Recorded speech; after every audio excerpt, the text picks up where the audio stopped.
In the world of true crime streams and late night takes, lives a chubby baker chasing all his breaks. He fires up the mic every single day, tries to make it better in his own sweet way. The internet's a wild ride, full of twists and turns, but he keeps it rolling every lesson learned. Broken Baker, whoa, the little YouTuber who tries every day. Broken Baker, whoa, keeps on pushing forward, come what may. Good deeds shine on through the noise. Every effort moves him forward. Broken Baker, lighten up the chaos. He's just trying to share the facts and fun, diving into stories from dawn till done. From big cases to community chats, he brings the energy, no holding back. Broken Baker, whoa, the little YouTuber who tries every day. Broken Baker, whoa, keeps on pushing forward, come what may. Good deeds shine on through the noise. Every effort moves him forward. Broken Baker, keep on baking anyway. He's the Broken Baker, a real content creator, sharing stories from everywhere. Yo, Baker, Broken Baker, every day he's out there streaming. Broken Baker, true crime tales and hot takes beaming. Good deeds shine on through the noise. Every effort moves him forward. Broken Baker, he's the one. Good morning, good evening, good afternoon, wherever you are, whoever you are, what if any you might be, and welcome back. And I am so sorry that I had to take a couple of days and focus on myself instead of focusing on trials, but hopefully it was just a little, and it won't be getting worse because I'm at 75%, but 75 is better than 0%. I don't know if you have watched it on other channels. It's been a lot of technical data. We are going to start with cross-examination about cell tower data today. And I was looking a little bit ahead because, as always, we are a little bit behind. There's going to be a little bit of a spicy moment coming up later. I'll try and do as much as I can today. I'm not promising I'm going to do the full day because I did 2 hours this morning and I could feel it after I had to go lay down. But I will try and do as much as I can and keep you wonderful, lovely people entertained for a bit on this cold and gray Friday. But nothing to it, but just get started. Oh, let's do all the nice things and say, hey, SFF, SFL, and Celestial, and JPen, and Miss V, and Biomed, Superstition, Plant Fern. Oh, the lovely Sister Lynn. And I hope it's good. You know me, I'm not the biggest fan of cell tower data and stuff like that because it's so boring when we have to figure out how they go on cell towers and stuff like that. They also interviewed one of his friends that he played internet games with, and he was like, oh, so he just came up and visited you. No, he told me the Friday before or something like that, that he was going to be in the area if we should meet up. So you never met him before he showed up at your house. No, we talked about it the week before, but you've never met him before. No, this is the first time we met because he was in the area. They tried to make it sound really, really nefarious. They also talked about the 10 millimeter. They haven't found a 10 millimeter, apparently. They couldn't find it. So how they're matching the bullet casings to that exact gun, I don't know. Introducing my niece Macy to the Baker crew. Oh, so I have to be on my best behavior. That's not good. Hey, Jillian. Well, I don't smile, you know that. My face looks like I'm mad at the world, apparently. Whole truth and nothing but the truth, so help you God. All right, this way.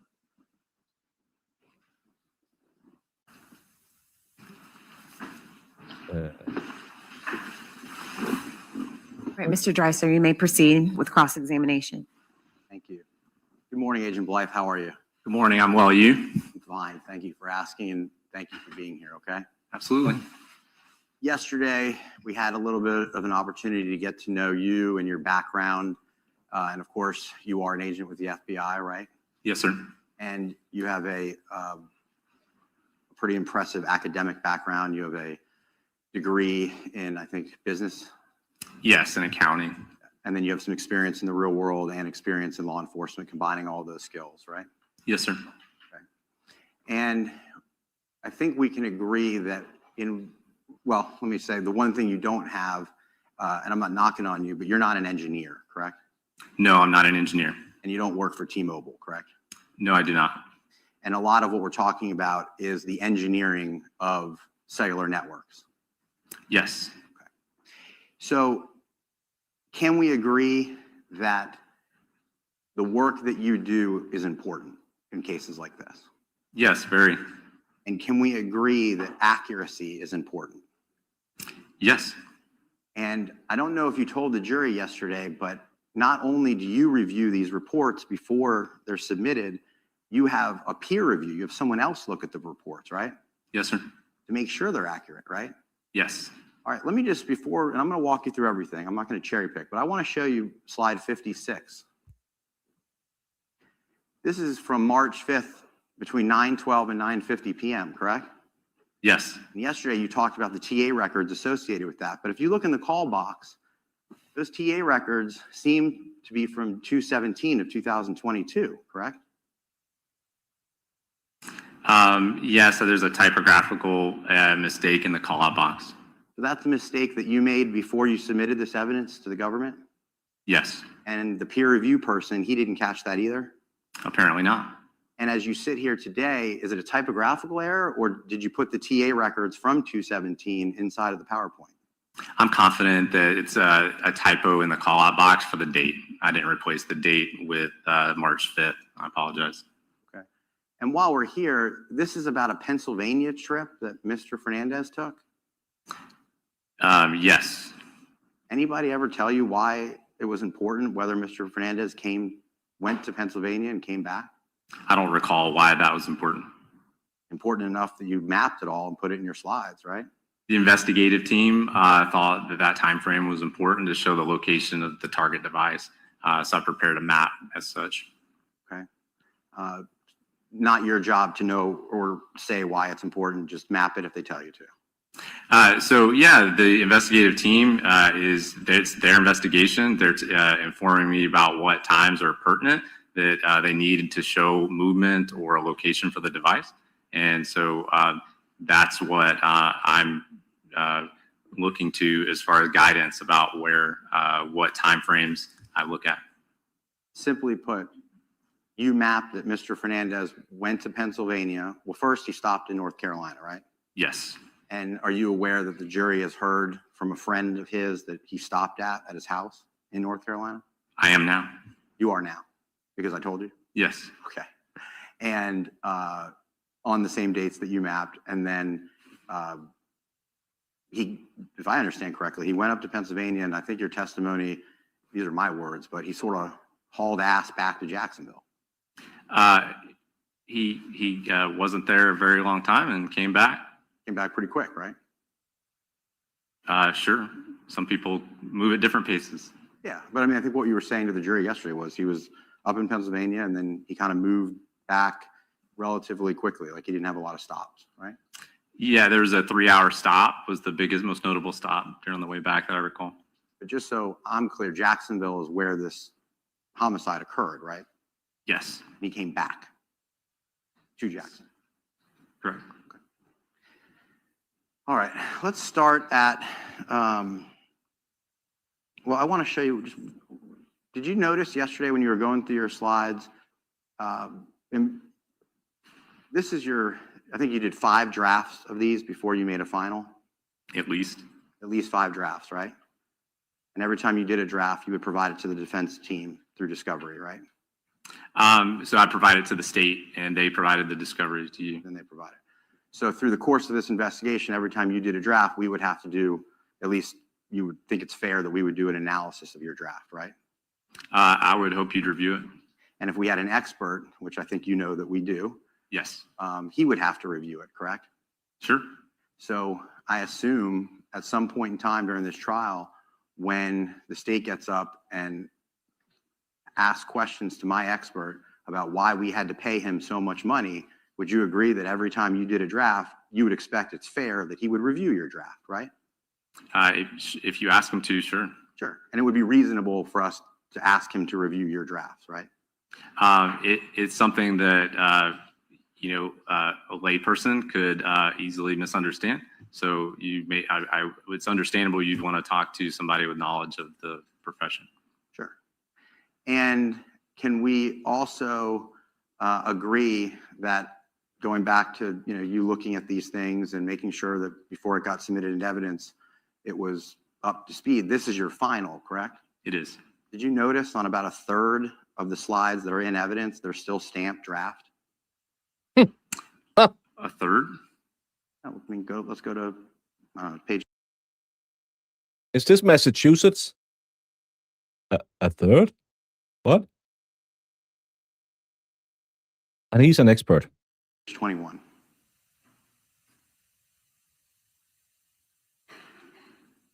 See draft? Can you see that, Agent? I do. Go to page 22. See that? Yes. 23? 24? I mean, I'll let the jury, it's in evidence, but significant portion of your final is still submitted draft. Is that another mistake that should have been taken out? In preparing over the past month or two, I noticed some things that wanted to modify somewhat. Didn't change the conclusions or the overall locations or anything like that.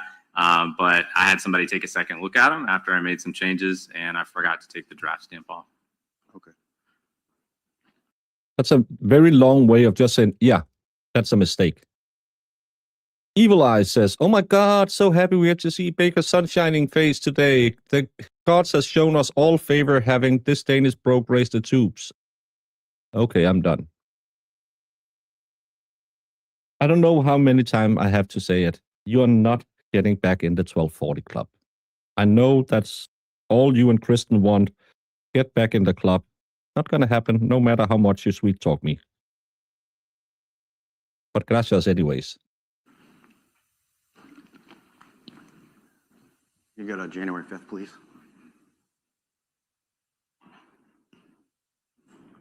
Start slide 8. This is January 5th. You would agree that this is at 10:56 to 11:51, and it shows that Mr. Fernandez is in the area of his house. Yes, same geographic area. Not unusual for a person to be in the same geographic area of their home, correct? No. This doesn't tell you anything about Henry Tenen or anything about Mr. Fernandez other than he may be home, right? Correct. Next slide. All right, now we jump hours later, right? This is like 5 hours later.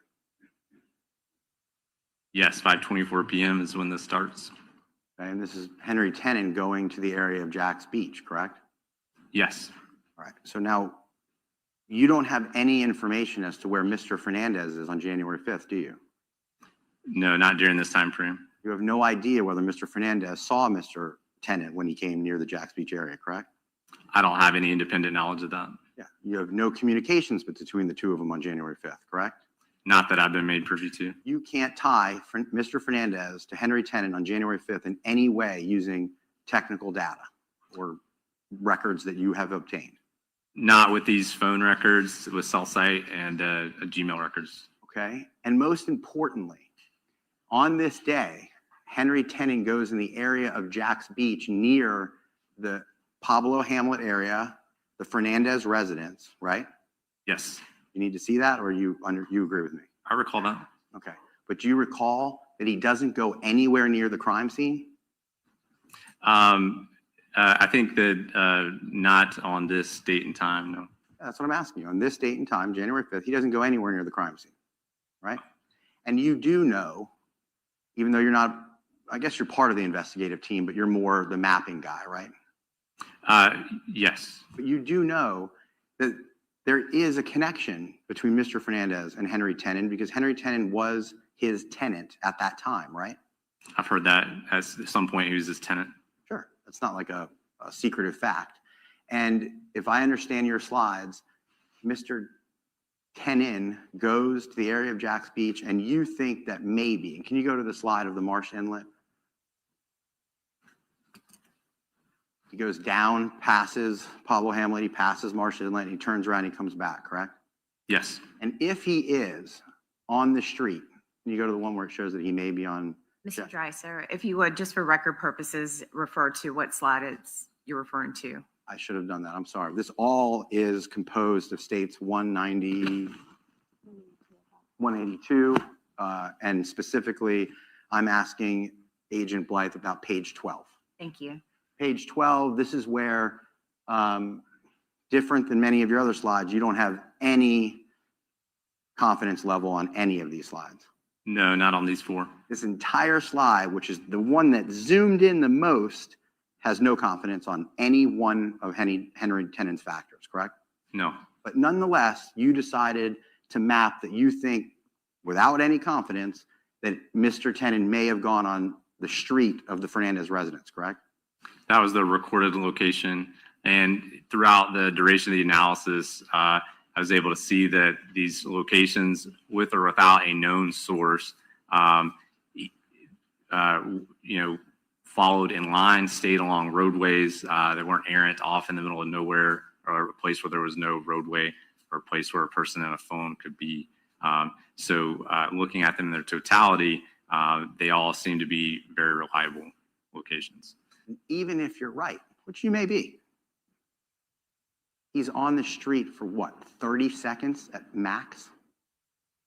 I mean, if you're exactly correct and your totality of the circumstances all added up, you can't put him on that street for more than 30 seconds.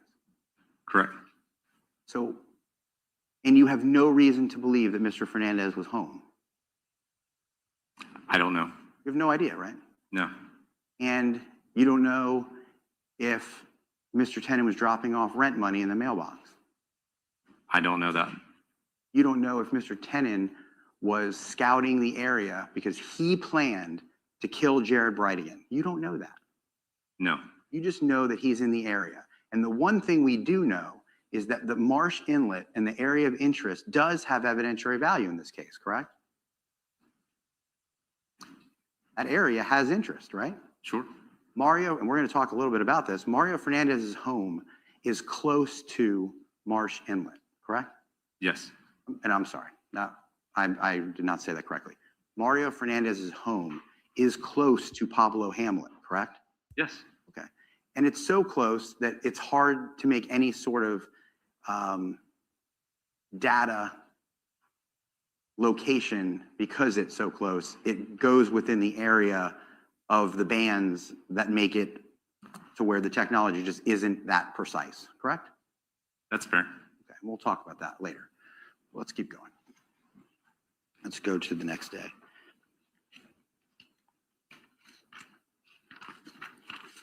And that would be January 25th, correct? Yes, And on January 25th, I mean, this has so much data on it, but let's just break it down so simple so the jury knows what they're looking at. You believe on January 25th that Mario Fernandez went over to John Biggerstaff's house. his phone moved to that area, used the tower closest to his house, and had a calculated distance, roughly the same distance from the tower as the house was, which is consistent with him being at the residence. It's a great point. You don't track people, do you? Well, You phones track don't devices. move themselves, but People have their phones. Research shows that we keep our phones within arm's reach the vast majority of the day. But yes, technically I'm tracking phones. So Mr. Hill in his opening statement told the jury just that. He said that studies show that people keep their cellular devices within arm's reach. That's what you guys rely on, correct? Yes, that's how we find people all the time. Exactly. I don't want to jump the gun, but on the 29th, you don't have Mr. Fernandez's device anywhere except for the Potomac address, correct? That area, yes. Yeah, I mean, he goes from his house to Potomac, but the phone never leaves Potomac, correct? On the 29th? Right. Correct. So by the studies and by what you're aware of and everything you're trained on and how you locate bodies and guns and all the things that you say that you've been so successful doing, it's because people are generally within arm's length of their devices, correct? Usually, but sometimes people intentionally leave their devices behind in cases. Sometimes. They do. And that's when you have to use what you said yesterday, which is other investigative efforts when you're doing historical cell site analysis to see if you can confirm whether people have done that, correct? If you can. All right, we'll get there. But on this day, Mr. Fernandez goes to what is known as an old friend of his, correct? You know, bigger staff? Yeah, My understanding is they are associates of some kind. yeah, they've known each other for a long time. Okay. Okay. And on that day, you know that Mr. Fernandez called Mr. Biggerstaff. I know I haven't been religiously following the last 2 days, but to me, all of this, again, it seems like, hey, they are just in the same area. Trust me, bro. I know that they have shown some text where he said that he gotten a quote for removing the trees, and that would be 10,000. He didn't want to pay that, so he got this guy, but he still paid him 10,000. No, he also paid for other work. It seems like a lot of taken out of context. I really want to see that the state tie it together. I feel like I'm cheating or something. I'm far too invested in another trial to quit, but I miss you all and Baker. So a big hello. Thank you so much, Lynn Dalton. No, I know this case has nothing near the interest level that Lindsey Clanton has. And I get that. Even Danish political commentators are going in on it today, claiming that the women standing outside are just there because it's a leftist thing. And I said, no, it's because Norfolk County DA's office is known to being a shit show. I think that's why a lot of people don't really trust them. But I know the case is really, really interesting, and a lot of people are very interested. So I'll sit over here, and you'll come back someday, and we will rejoice and have fun again. But I know this is just a little trial combined to all the others. But still, I think it's interesting so far. But thank you for stopping by. Oh, I've been home for 3 weeks now. Hello. This case is supposed to be a huge deal. Well, it's been, but again, everything is dependent on the amount of people, and a lot of people were invested in Lindsey. So, and a lot of people are doing the 2-pack in the afternoon, and I get it, but I don't mind being the little one out. Staff on his way over there, because in all that data, it actually shows a call from Mr. Fernandez to Mr. Biggerstaff, right?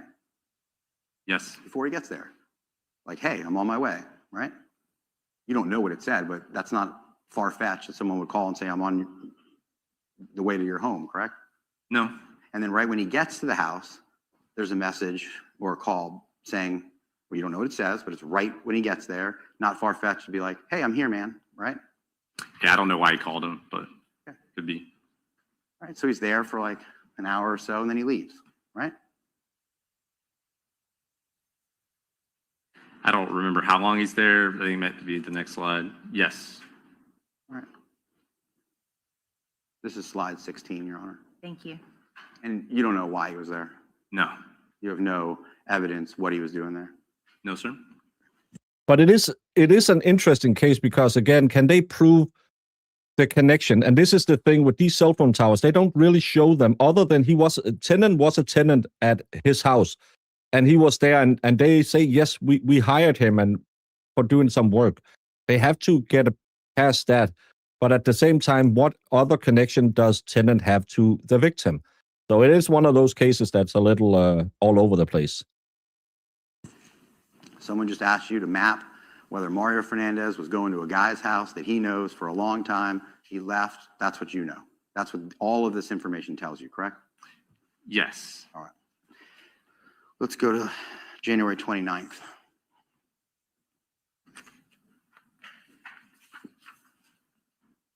Okay, on this date, we're on slide 19. I want to talk about some ground information that I'm not sure that you said yesterday. Anytime the location of interest or the address of Potomac or anything on these slides, anytime, would you agree that your testimony, a golden rule, is it can never be farther than the bands? Very rarely, and if it is, we're talking less than 2% of the time, it's usually explainable because, for example, if you had a huge building like this courthouse and the antennas for the cell site are on different corners of this rooftop, it's huge. So if the latitude, longitude for the tower is dead center in the middle of the building, the antennas are on different corners of the building, that timing advantage. The victim is the ex-husband of the defendant's girlfriend, well, wife, but they claim they were separated in some way. But they had been divorced for 7 years. Apparently, she wanted to change the custody agreement and move out of state with their twins. That's allegedly the motive for this, but they haven't really talked much about it, other than they weren't having a great breakup, and they still, after 7 years, weren't communicating right. But the wife is next, and then the hitman is last. The hitman did plead guilty and wanted to turn state witness, and then he recanted his statement. So it's a little out of order. Both of them can be found guilty in conspiring with him, and he can then factually be found innocent, and they will still be guilty. It's just it's a weird case when it's the other way around. Band could look a little farther away than it really is, or closer, depending on that layout. So usually you can reconcile that if you actually find a phone outside of the band that was displayed. So maybe not a golden rule, but a pretty good rule of thumb that it's never outside the bands, correct? Yeah, it's very rare. But on the inverse, when there's one band, it can be one or two bands inside. Yes, that's possible. Of course, that's not only possible, you know that to be the case, right? Yes. If I say that the Mario Fernandez residence is right on the border of a band in some of these slides, yes, you'll agree with me every single time that it's in the parameter of one or two bands, so it's in the timing advance bands. yes. Okay. The other thing that I'm not so sure was clear yesterday, in these pink bands, and let's use slide 19 as an example, anytime you may have a dot inside the pink band, but you have no idea where in the pink band the device is. So are we talking about these dots are from Henry 10 and 53. These aren't timing advance estimated locations. Glad you pointed that out. I want the jury to be very clear. I'm not talking, and I didn't say this, so thank you. For these golden rules and concepts I'm trying to iron out, I'm not talking about the GPS stuff. That's different than timing advance, right? Right. These are two different people's devices on this slide. And two different technologies, right? Yes. So because you don't have any GPS for Mr. Fernandez, let me make it clear. When Mr. Fernandez's devices are in any of these pink bands, you have no idea where in the pink band it is. Yeah, so when Mr. Tennant's device is inside that band, it doesn't, just because it's inside the same band where Mario Fernandez's phone is, that they could be together, they may not be together. It's potential co-location. Is that what you're asking me? I really wasn't. I'm not asking you anything about Mr. Tennant at the moment. I'm asking you for Mr. Fernandez. In all of these records, you're using TA analysis because you don't have GPS for Mr. Fernandez, correct? Yes. So what I'm trying to do is just get some global ground rules so the jury understands this. that device can be anywhere in a pink band, like at the very, very bottom of slide 19, or where the pink bands end, or the very, very top. You don't know. The technology isn't that good.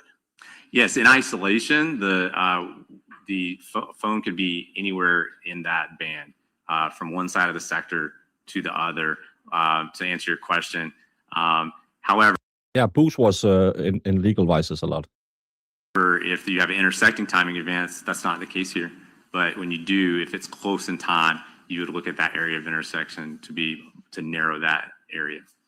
For example, in this one, most of the slides, it could be anywhere in the pink band. Yes. Right.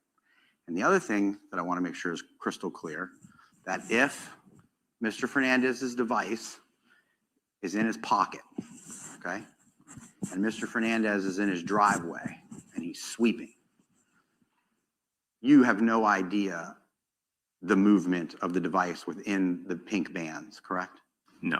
If Mr. Fernandez he walks from the kitchen to the end of the driveway to throw a bucket of water out, you cannot do, this technology doesn't work like that, correct? Yes, no, it doesn't. It's not that precise. It's good enough to help us find people many times, but it's those bands are 78 meters wide. So that's the confidence of it. So when you're showing all this information from January 29th and it's just like TA, it's not like you know that the device is stationary and not moving. You can't tell that. So when maybe I say stationary, it's staying in the same area, a defined area that we can define by those bands. It doesn't necessarily mean it's sitting still, perfectly still on one exact location. That's exactly what I'm asking. You can't do that, right? Right. Now, we'll get to some precise stuff in a question. The other thing that I just don't think I heard this word come out of your mouth one time yesterday, and you correct me if I'm wrong. Did you ever say the words Wi-Fi yesterday? Yes. You did? Okay, thank you. There's a caveat when there's Wi-Fi, isn't there? What do you mean? Meaning that if a phone is connected to Wi-Fi, then there can be calls and texts that this wouldn't catch. So the calls generally make their way to the call detail records if they're over Wi-Fi, but if a phone can also use data over Wi-Fi, and that could, carry the data sessions rather than the cellular network. Right. So it's possible that a person could be making calls or text messages or doing video gaming, and you wouldn't have a record of it if they're connected to Wi-Fi. So the data sessions would therefore be carried by the Wi-Fi, the internet service provider, Sure. And it wouldn't show data throughput with the cellular network. If they made calls or received calls, those would make their way to the records. They may make their way to the records. They don't always make their way to the records. They usually do, but it's possible. It's possible that they don't, right? Sure. Okay. And and we don't have to guess, even though we have photos, I'll show you in a second, that there is Wi-Fi at the Potomac address. Maybe there is. I'm sure most people have home-based Wi-Fi. Well, we don't have to say maybe, because you did the tracking of Henry Tennant's devices, and the data that you used at 2 o'clock for the geolocation of Mr. Tennant, and if you need your records to look, I'll be glad to, you used Wi-Fi. That was the source of the GPS at 2 o'clock. I guess all I'm saying is I don't know if it connected to Mario Fernandez's Wi-Fi, but there's enough Wi-Fi access points around there that the phone was able to generate a Wi-Fi based location. All right, let me pause you for a moment. Members of the jury, I need you to go into the jury room, please. I think now we're getting to the spicy bit. About Mr. Clifton, I need Miss Bridegan to step up, Mr. Clifton to step up. They're now calling the ex-wife of the victim. There's been a lot of talk in this case about turning over her cell phone to get it extracted. There has been, the motion was ruled on and approved by the judge before the trial started. This is going to be related to her cell phone. And get Kirsten Nelson on the phone. On Zoom, switch over.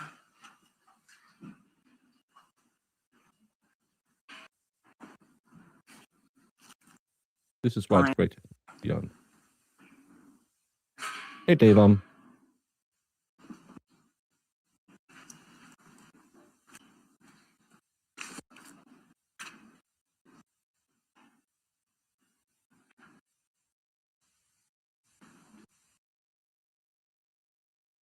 you put in that number, it should come.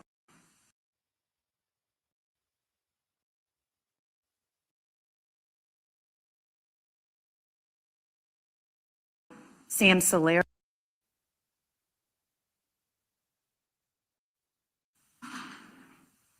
Are the attorneys from the Gardner firm on Zoom?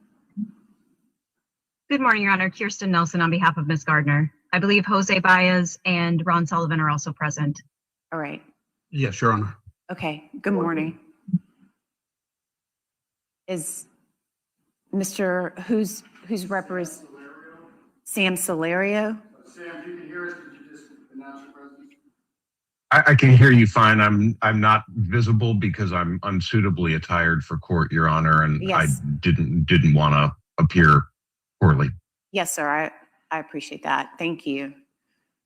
So, Mr. Clifton, for purposes of this hearing, I received, while I'm in the middle of the trial of the state of Florida versus Mario Fernandez Saldana, I received an email indicating that Ms. Bridegan is refusing to comply with the court order. Is that correct? Yes, Your Honor. All right. And then Ms. Nelson is the person that notified the court. So, Ms. Nelson, I'll hear from you. Thank you, Your Honor. I also apologize. I am not suitably attired for court, so I will keep my camera off. We are moving for a motion, or our motion is for an order to show cause why Ms. Bridegan should not be held in contempt for failure to comply with the court's August 11th order, as well as the order this morning and the order yesterday.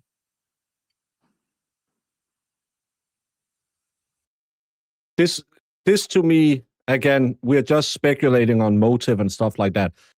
But why won't you turn your phone over? Your husband is dead. Why won't you turn over your phone? It's only a limited search.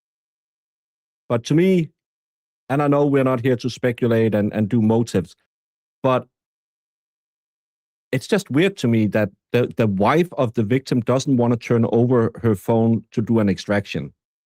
It's a limited, the judge have said you can only look at these amounts of blah, blah, blah, put a chain timer on it, all the normal rules. But why wouldn't you want to comply with a court order to turn over your phone in your husband's case? It's not gonna, they're not gonna look for your nudes. It's not Proctor who's gonna go through this. But I don't know. To me, it's just weird.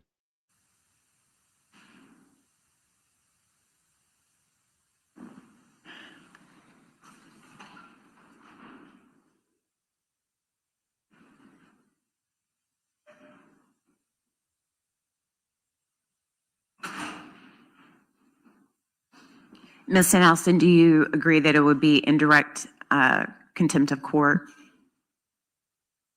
Yes, Your Honor.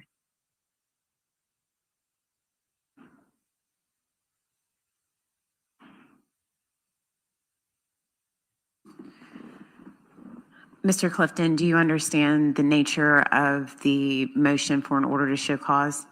Yes, Your Honor. All right. So it is basically non-compliance with the court's order that was entered in on August 11th. And for the record, the court had a hearing that was requested based on the subpoenas that were issued pursuant to a prior order. The court heard the objection of the party, the non-party. No. This is the victim's wife.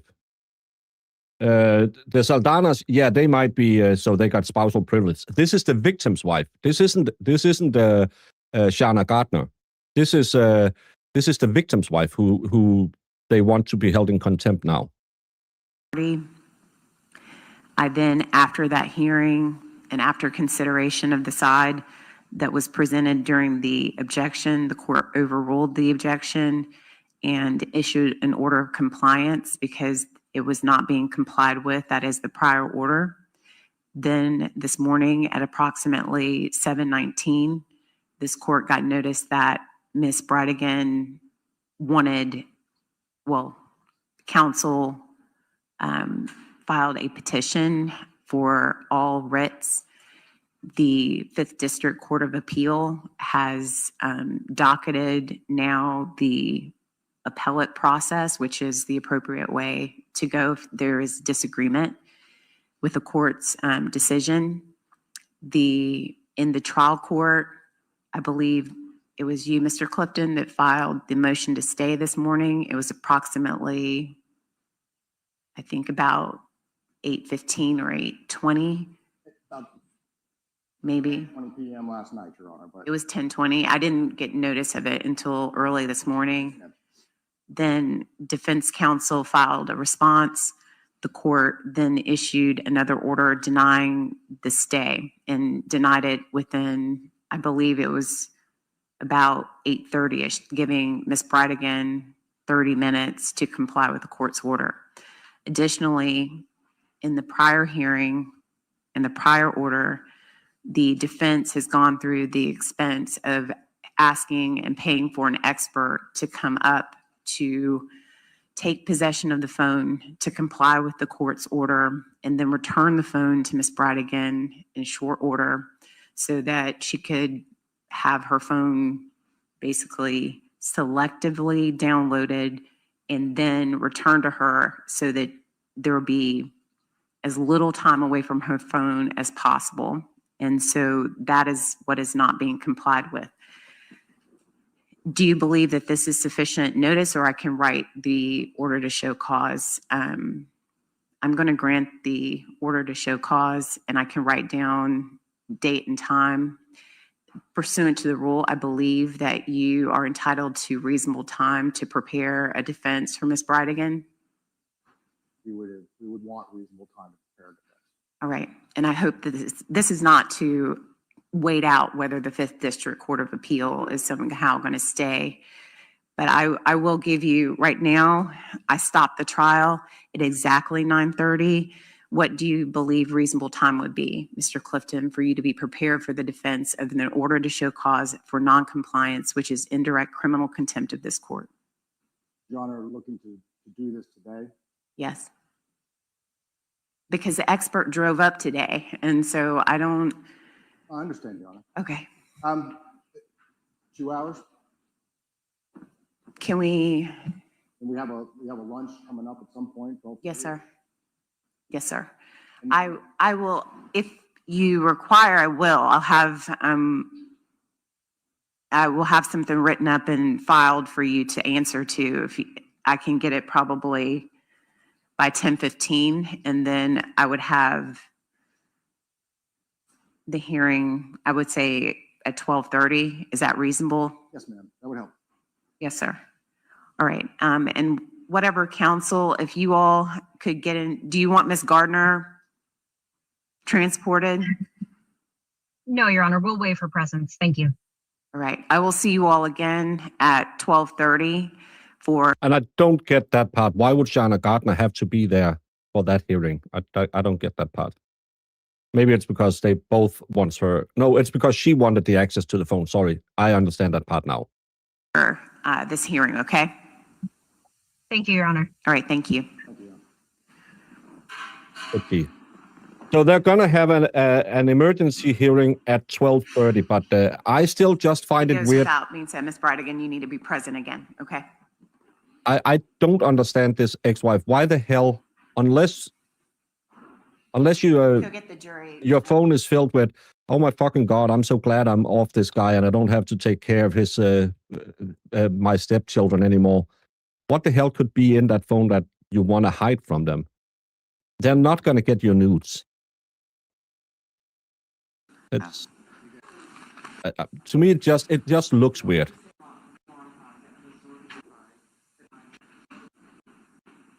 Welcome back in, members of the seconds. Understand that the emergency. Yes, sir. Okay, thanks for being here. We're now on January 29th. That's a day that the government asked you to map, and you did that, right? Yes.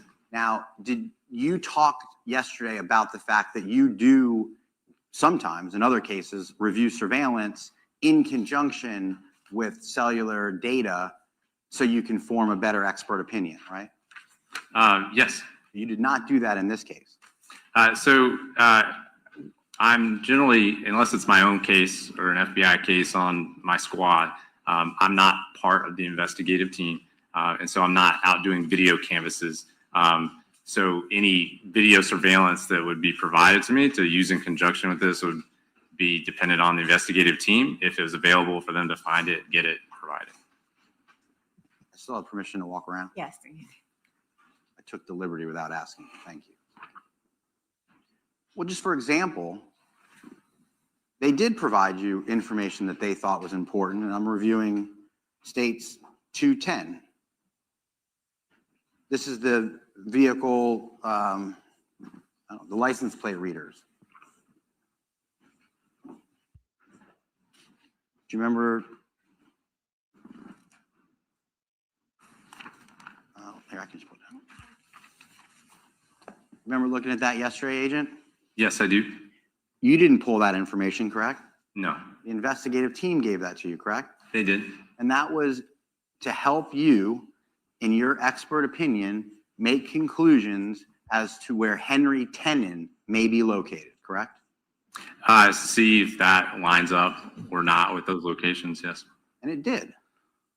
Uh, I mean, it had yes. some evidentiary value that Henry, or a vehicle registered Henry Tenon's father, was near the location of where Henry Tenon's cell phone was via its GPS, correct? Correct. So that's exactly what we're talking about. The ability to try to confirm otherwise, which is numbers and data on pieces of paper that you received from T-Mobile, right? So I use it as a technique. I call it layering. So if I can get more data sets, more locations, I'll use them. Perfect. And I asked you in this case, did you review any surveillance as a part of your layering technique that you just described to the jury? No, I don't think there was any other surveillance that I can recall provided to use in conjunction besides the license plate readers. Would it help assist you in your expert opinion to know, and the jury has already painstakingly watched hours of compiled surveillance that law enforcement did, not at this time, but at the Potomac address? Meaning, would it help you in your expert opinion to know that Mario Fernandez frequents the Potomac address regularly? I don't, I obviously can see when his phone was in that area from the records I reviewed. I haven't reviewed the poll camera or whatever kind of camera surveillance was in that area. Let's try to do this together. This day, you have Mr. Fernandez's device at the Potomac address for a couple hours, give or take. Yes. In evidence is hours and hours of Mr. Fernandez at the Potomac address. Does that help you say that this data is consistent with Mr. Fernandez going to the Potomac address as seen in the surveillance that's been admitted into evidence? Yes, that would be one more indication. If you see the vehicle or him on camera, that shows that, might show that he moved there with his phone. Consistent with the day that you mapped, right? Yeah, if there's camera footage showing him there, it's consistent with this map. That's all I was asking.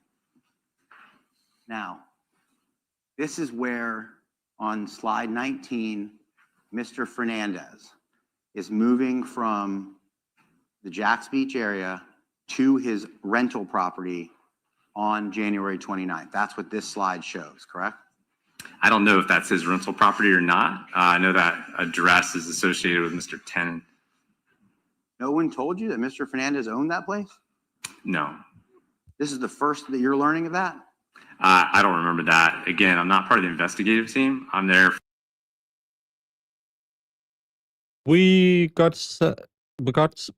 I'm sorry I'm late, but what's the motive? We don't know a motive.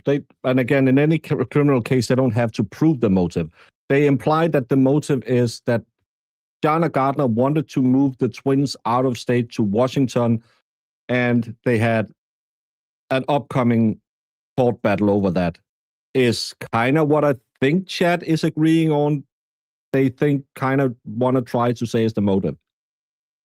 That's as far as we have gotten. They haven't really specifically said anything other than the ex-wife was on the stand, said they didn't really get along, and that's about all we have so far. This part of the trial is more to prove that Tenen was the man who killed him, and then they have to link him. They're trying to link them together via cell phone data, but they're not really, they're not blowing my socks off. Fun and profit. It could be. Hey, Ann. For phone-based location information to try to show where devices are around these circumstances. Well, let's talk about it. You're the expert in this case, or one of them. Let's make sure you understand, because I think it could be important. Mr. Tenen is alleged to have killed Jared Bridegan. You know that, right? Yes. So when you put, because someone told you to, on your legend, Tenen address, 5239 Potomac Avenue, someone told you to put that? It told me that that's the residence attributed to Mr. Tenen. They did, they're able to somehow verify that that is his address. It's interesting because what's also in evidence is a lease agreement that Mr. Fernandez leased the property to Jeremy Ordway on January 27th of 2022. Did you know that? No. Would you like to see that, or you take my word for it? I'll take your word for it if that's an evidence. Okay. And you would agree with me that this is 2 days after the lease agreement was signed, correct? It is. So you don't know why that law enforcement told you to put the murderer's name on this slide and not two different things. One, that it's Mr. Fernandez's actually owned property. I know you're learning that for the first time today, but would you take my word for it that he owns it? Or would you like to see the records and evidence that he owns it? If that's an evidence, I can take your word for it. It is. And secondarily, as the landlord of the property, he had already rented it to a different individual by the 29th of January. And you took my word for that fact already, correct? Again, I don't have any independent knowledge of that. If that's an evidence, so be it. But nonetheless, whoever told you to make this slide decided it was best to put the Tenen residence when you have taken my word for two facts that make this not the Tenen residence, correct? I don't know all those factors, if Mr. Tenen still had access to it, or what the dynamic there was. So the investigative team felt that it was a residence attributed to Mr. Tenen, and I took their word for that. Sure enough, because that's all you can do is plug in the data that someone gives you, right? It's more than that, but. Okay. Let's talk about the movement of Mr. Fernandez's phone. You know that at 2 o'clock on 129, still looking at page 19 of your slides, at 2 o'clock and 5 seconds, Mr. Fernandez is not at Potomac, correct? What time? 2 o'clock and 5 seconds p.m. Not yet. All right. Can you show the jury so my question's more clear? When I say that he could be anywhere in the band, using that band as an example, can you show the jury where he could be? Yeah, so this event in this phone could be anywhere in this shaded area of this band. Mr. Dreiser. I'm going to ask if would you help me change the color? Is that what you were going to ask, Judge? Sorry, I interrupted you, but I knew what was coming. And I say just wait a second. Sorry.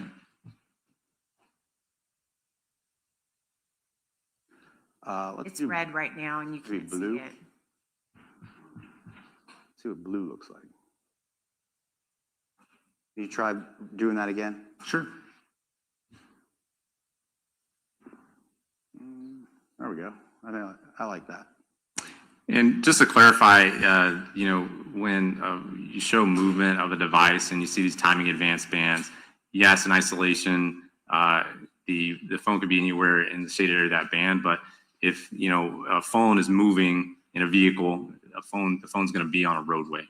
So you're going to look to where the roadways are as part of that overall route in that movement to see where that phone would have been. That's not something you can do. You cannot do that. That's why we had all these cases opened up in Denmark. You cannot triangulate via cell phone mast, because the big problem, and that's bullshit, because this is actually a thing we did in Denmark.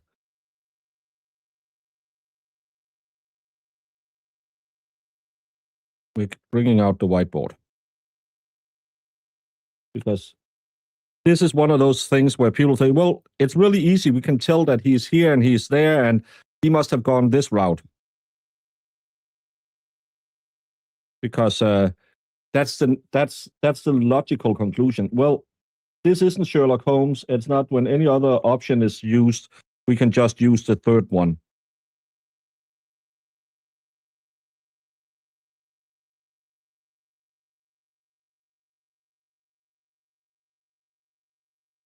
Here you have him pinging from 3 different masts somewhere within these zones.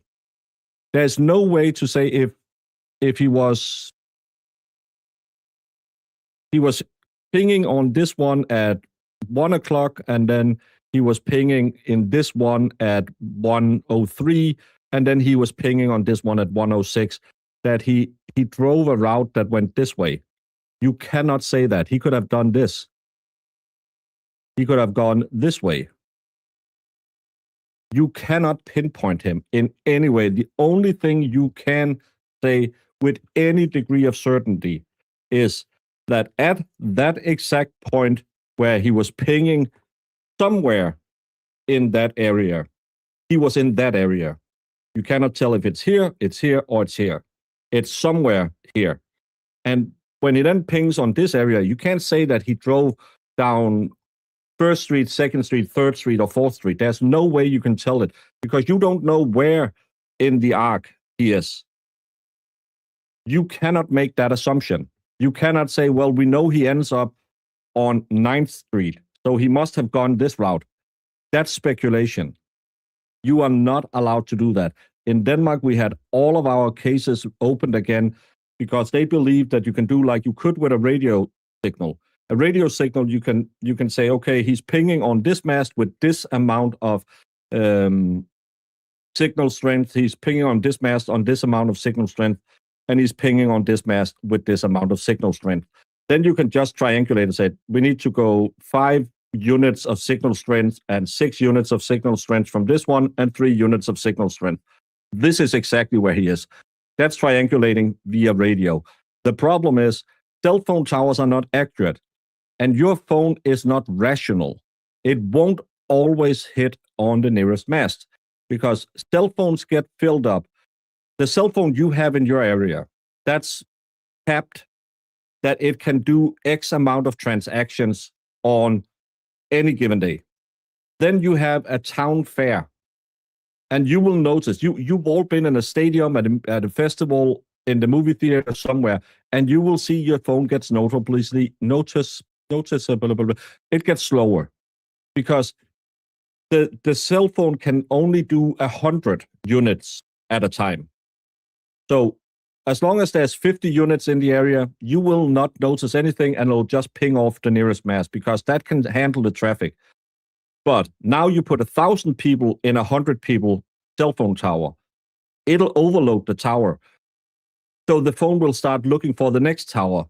The phone will always look for the easiest way out on the internet. That's the same thing. You've had these times where you were at a game and you wrote, hey, game's over, I'm coming home. And then you come home and you sit next to your husband on the sofa, and all of a sudden his phone pings and it's your message. It's because it'll also store it and say, well, we don't have the bandwidth to send it right now. We will send it as soon as it can bounce out of the signal.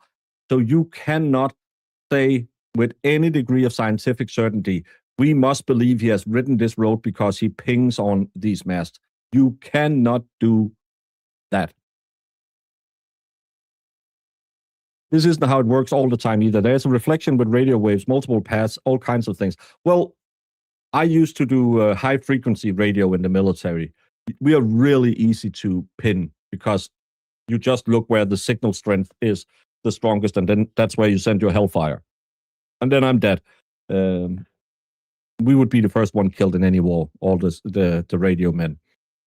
But you can triangulate. That's how during the Second World Kerfuffle and stuff like that, they got a lot of the resistance people because they would drive around with 3 trucks and then they would just put up the mast and they would say, okay, any radio signals in the area, there's a radio signal going out there. Okay, what do you have?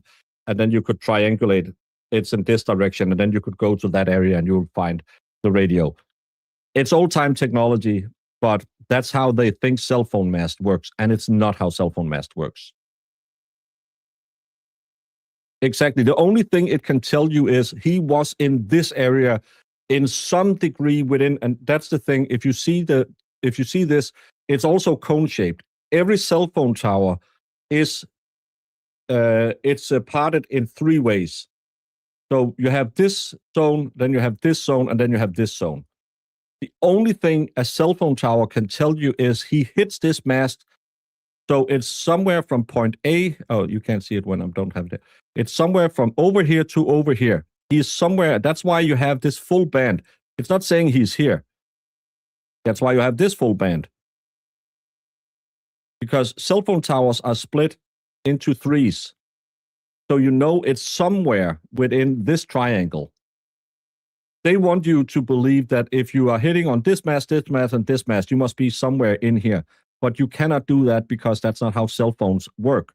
Cell phone signals are not radio signals. It's a different form of digital signal. So I don't like when they say stuff like that. High frequency is extremely line of sight. No, it's not. That's actually, we were running by NVIS. So we were using near vertical incident skywave, I believe it is.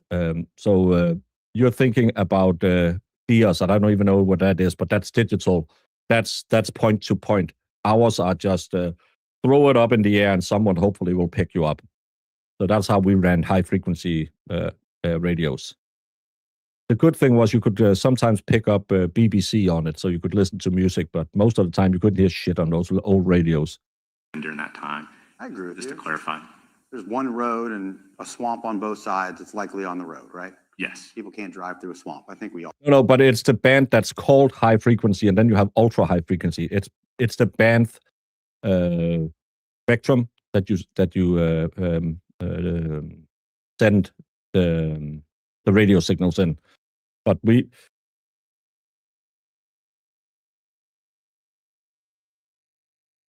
do it in green because it's.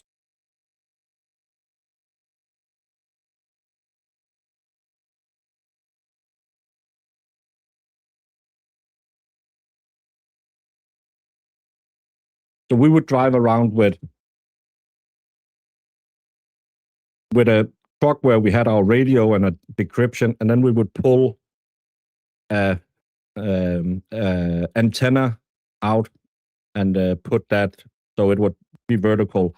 And then the way it works is you have the antenna, and that'll throw the signal up into the sky, and that'll cast it down again in a net. So anyone within this area can pick up if they are on the same.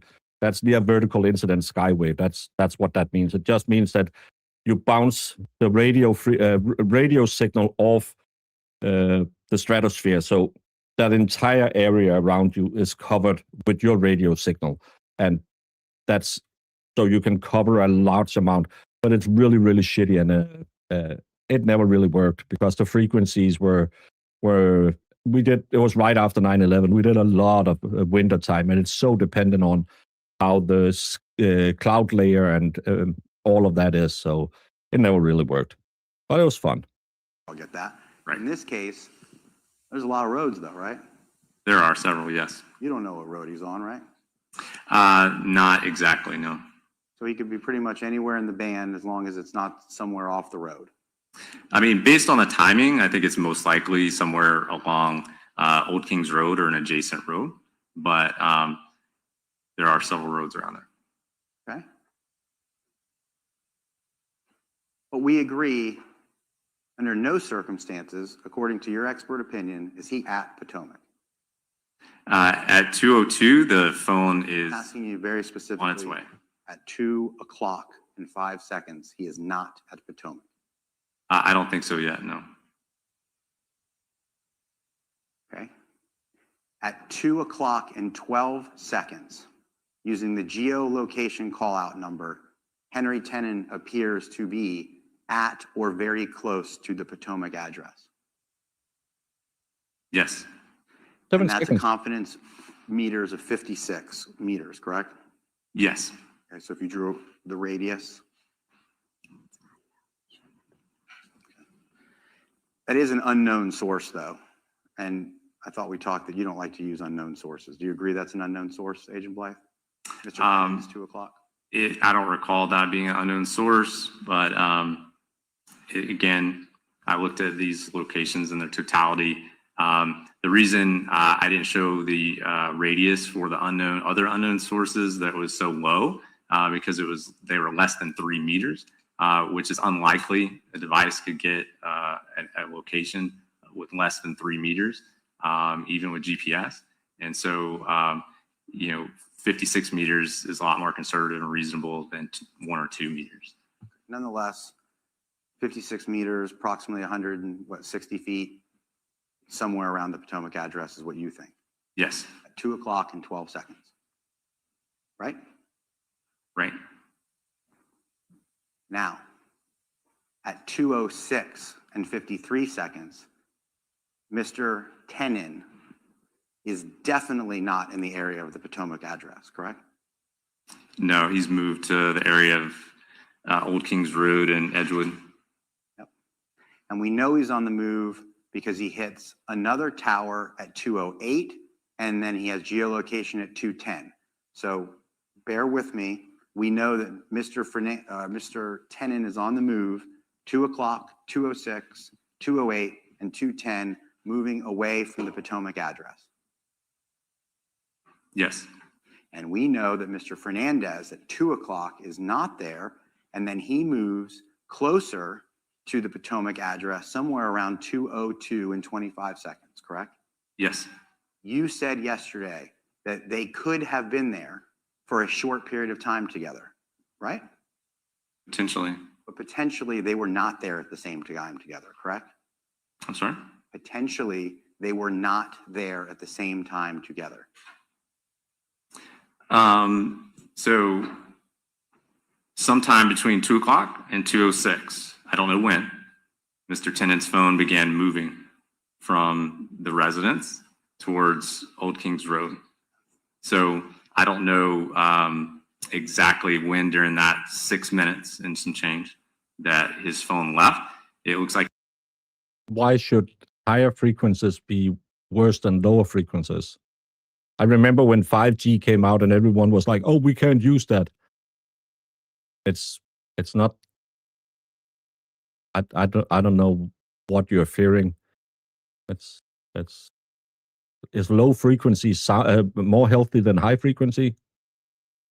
There's frequency therapy. Is that healthy? I don't know. it would probably take, a little bit of time to get that distance. I don't know the exact drive time, but they're very close to overlapping. So I don't know for sure that based on this data, that they were together, but they could have been. And I really thought my question was really simple. I know you think they could have been. I'm asking you, they may not have been. And you gave a very long answer, but you agree with me that you can't say that they were together at that time period at Potomac, correct? Correct. And while you track devices and the studies show that people are within arm's length of their devices, can you tell me one time while Mr. Tenen is away from Potomac that you can put Mario Fernandez with Henry Tenon? Based on this data, no. Okay. And based on the data, not a shred of evidence that Mr. Fernandez was with Mr. Tenon during that time period, correct? There's no location in data, during this time when Mr. Tenon's devices leave and then come back that I can show that on the 29th. And there's not a shred of surveillance that has ever been provided to you that puts Mr. Fernandez with Mr. Tenon, correct? I'm not aware of it, no. You're not aware of any receipts or financial transactions that put Mr. Fernandez outside of the Potomac area during that time period, correct? Not to my knowledge. You're not aware of a single eyewitness that puts Mr. Fernandez outside of the Potomac address or area at the time that Mr. Tenon is gone, correct? Not to my knowledge. And you don't know whether Mr. Fernandez may have connected to the Wi-Fi at the residence in which he owns, correct? Could you repeat the last one? You don't know if when Mr. Fernandez arrives at Potomac, he connects to the Wi-Fi there. I don't. And of course, if he was there and there were data sessions, it wouldn't be picked up on these TA records, correct? If he's using cellular or using Wi-Fi based data instead of cellular data if and when he connected to that Wi-Fi, I don't know if he did. You can't tell that based on cellular records. Exactly. And it's not uncommon for people to connect to Wi-Fi to places that they routinely go, correct? It's not uncommon. Thank you.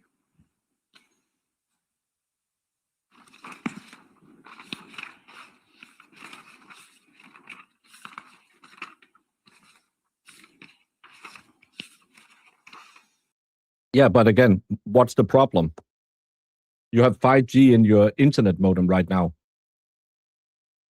I don't know why higher would be better than lower. You have so much shit around you that all of them is sending out frequencies. People just jumped on the 5G because that was the new conspiracy. I don't know why higher should be worse than lower. It's just, can you explain why it should be higher, worse? I don't know. Radio frequencies are radio frequencies. They can penetrate you in a different way, maybe, but I just don't know why. And I used to do a shit ton of radio when I was in the military. Maybe that's why I'm so sick all the time. Well, mental illness, I don't know if you can blame that on radio frequencies. Why are they used to use it in court if it's so ambiguous? They're allowed to use it in court because you can place him in that area. You can say he wasn't in Washington at that time. He was there somewhere within this band. That's why you can use it, because it's not ambiguous that he was somewhere there. But you cannot point to anywhere specifically on the map. So let's say there was a bank robbery within that band and his phone was present there.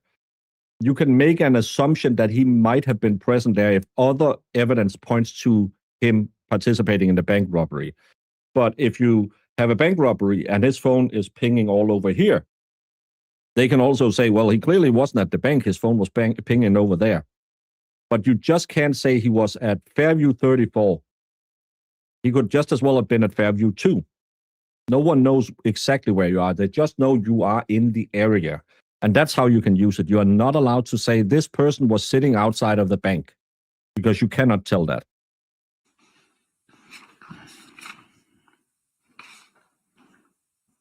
You have a bunch of slides that reflect that Mr. Tenon went near the crime scene during that time period on January 29th, correct?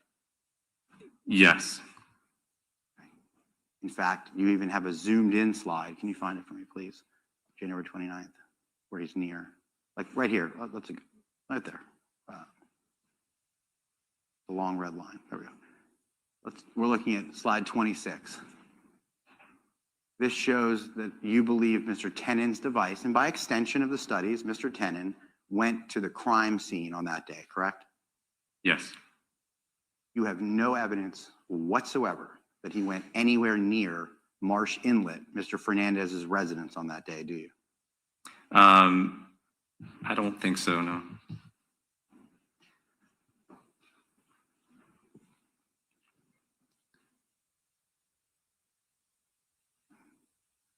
February 15th.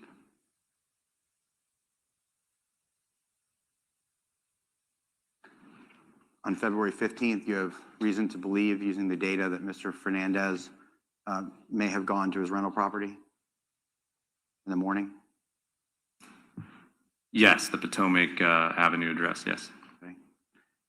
Mr. Tenen wasn't there? During this time frame, his device is over where it's indicated with the 9 events here. We're looking at slide 34. Correct. Easy answer is Mr. Tenen's not there, correct? His device is not there. His device isn't there. Thank you. And did you know that the area that it is in is Modison Pallets, where Mr. Tenen worked? Did anybody tell you that? No. This would be an example where Mr. Fernandez is at the rental property and Mr. Tenen is not at the rental property, correct? In this instance, no, correct. Yeah. Just like on the 29th, right? On the 29th, when, you're just talking about Mr. Tenen's device is leaving? Exactly. Yeah. Mr. Fernandez's device remains in the area of that residence. Similar fact, right? Yes. Now let's go to later in the afternoon. And again, in your layering concept that you told me about, would it be important to know that in the surveillance that this jury has already seen, that Mr. Fernandez oftentimes goes to the Potomac address more than one time in a single day? Would that help in your layering? Not really. I mean, it shows a pattern of life, right? That may be good for an investigator to know. But for me, I'm looking at finite periods of time, showing where the devices are and where they move as best as I can. You would agree with me, it gives the jury some perspective that he goes there more than one time in a single day, consistent with what you mapped, right? I don't know that it pertains to my mapping. It's you can make whatever arguments you see fit. Thank you, sir. I'll do that. And then later in the day, he goes back to the address for a short period of time, correct? Mr. Fernandez goes back to the Potomac address. Yes. Slide 35, Your Honor. But now, would you tell the jury, this time you believe the data shows that Mr. Fernandez gets to the rental property that he owns and Mr. Tenen is there, correct? So between 4 and 4:29:25, Mr. Tenen's device is there. I know, but let's break that down. Okay. Mr. Tenen leaves the property, doesn't he? He does. And he leaves before Mr. Fernandez leaves the property, correct? Before his device does, yes. Before his device does. Another example of when Mr. Fernandez is at the Potomac address and Mr. Tenen is not at the Potomac address, correct? I would replace their names with their phones, but yes. You would, the devices, because you maintain people are with their devices, right? Usually, but Okay. we talked about this earlier, yes.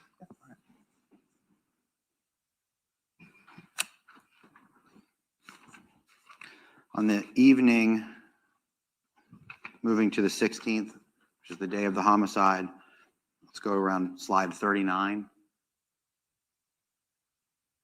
Okay. There's a lot of data on these slides. Would you agree at some point in time, and this is real talk, simple, I'm not trying to confuse it, it looks and it appears that Mr. Fernandez left his residence in the early afternoon or late, the early evening, around 5 o'clock. He travels west on Beach Boulevard. He turns around, he travels east on Beach Boulevard and drives home. Would you agree that that's pretty consistent with all of the slides from that time period? That's a good way to put it. I'm sorry? That's a good way to put it. Thank I you. can't read that. And now, again, no one's ever provided you any evidence that Mr. Fernandez left his home on the evening of the homicide, correct? Left his home at what time frame? On the 16th? Yeah, during the homicide. After he gets back from the Beach Boulevard, he goes west, then he goes east, he comes home. You have no surveillance that puts him outside of his home. No. You have no eyewitnesses that put him outside of his home. No, not to my knowledge.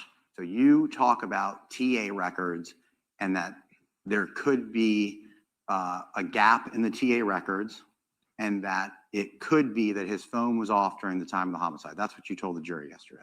It's possible. Possible. You also told the jury that these are all just snapshots in time, correct? They are. You also know, and I'm going to use your words,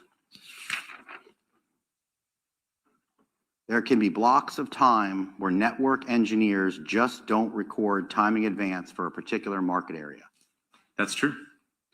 And you also know that when you got all the records that you've used to compile this data, it came with a warning, correct? Yes.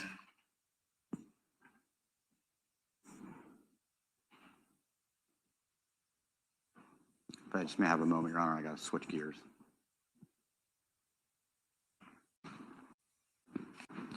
Received from T-Mobile?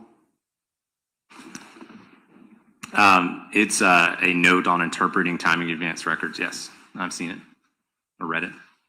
Would you read the first paragraph to the jury, please?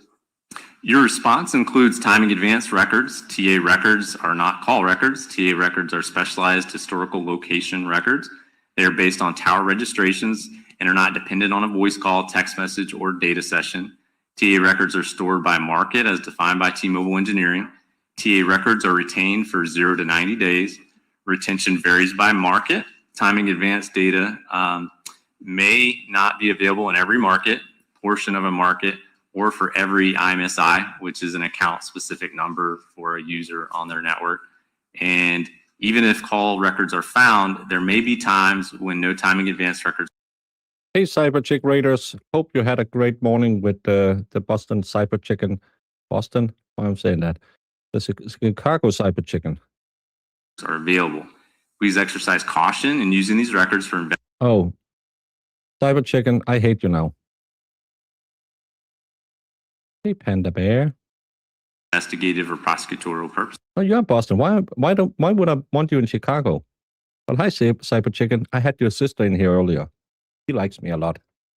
She's not mad that I call you Cyber Chicken like you are. But I think it's really, really nasty of you that you give me evil eyes back. He's evil to me. Hello. Hello, all you wonderful people. You are, in fact, using these for prosecutorial purposes. Absolutely. And what they mean there is you need to know, Actually, I didn't understand them, and they're gracious enough to come and provide training directly from their network engineers to FBI CAST and other units. And in their training, because you've already testified to it, you tell the juries that there are times where, I'm going to use your words, there are blocks of times where the network engineers just don't record timing advance for a particular market area. Those are your words. Yes. And this is what we're talking about. One of those times between approximately 7:10 and 8:20 p.m., right? It could be, but I don't know that for sure. Of course. So now let's go to the slide where it sort of shows the desolate time period that the prosecutor talked about at great length yesterday evening.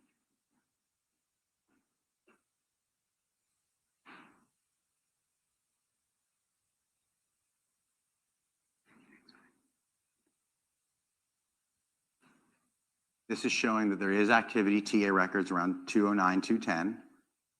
709, 710. Yeah, I'm sorry. 2 being the month, 709 to 710, and then there's a gap. Yes. Between 820. That's what you were talking about. That's what T-Mobile's talking about, right? Could be, possibly. Okay, so now let's go.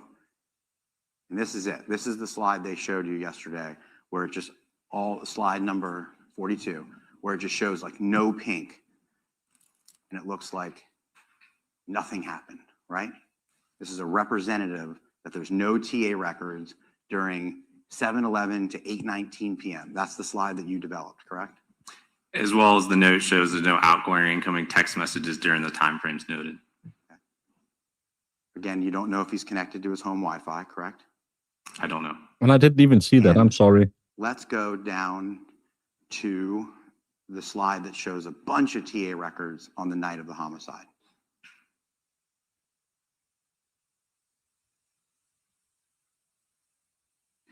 Slide 49. So on this exhibit that you put together, different than the desolate one where it just shows nothing, you put all these TA records on the right-hand side, correct? There are a lot of timing advance records, yes. But let's focus on the top. There's a timing advance at 9/11/04, correct? Yes, There's not another one until 10:02, correct? that's correct. That's approximately a 52-minute section where there are no timing advance records, correct? Yes. And if you made a slide, if you wanted to, which you didn't, but if I asked you to, and I'm just going to ask the jury to visualize it, a slide, if the crime had occurred at 9:30, just for a moment, are you following me? Yes. If the crime occurred at 9:30, you could make an identical slide to the one I just asked you that say between 9/11/04 and 10:02 p.m. and it would look identical. There would be no TA records, correct? Correct. There's no calls or text messages during that time frame either. So when the government asked you yesterday and Ms. Stifler said Hey, Kimmer. something to the effect of, and it just happens to be that during the time of the homicide, there's no TA records, it was based on the slide that shows nothing, correct? It's just, that is what it is. There's no records during that time. And it is what it is that there's no records between 9/11 and 10:02 p.m., right? This is what it is. There are no records between that time period. And that's not something Mr. Fernandez can control, is it? So potentially, yes. In some respects, you can not make phone calls. You can not use data. You can turn the phone off and not have connectivity. But there is this other potential reason with the network not recording timing advance, which it would explain lack of timing advance. It wouldn't necessarily explain the other data sets, but that's why I pointed out reasons for both yesterday, and you're pointing them out again. And it's those are the possibilities and the reasons behind it. Okay. You just don't know, right? No.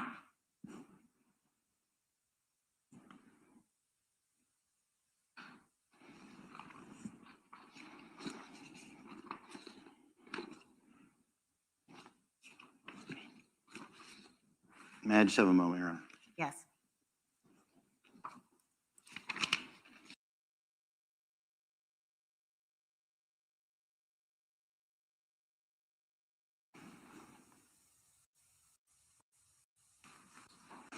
Advance gap starting at 12:43 a.m. on the 17th? About a 30-minute time frame. Yeah, between 12:43:32 and 1:16 a.m.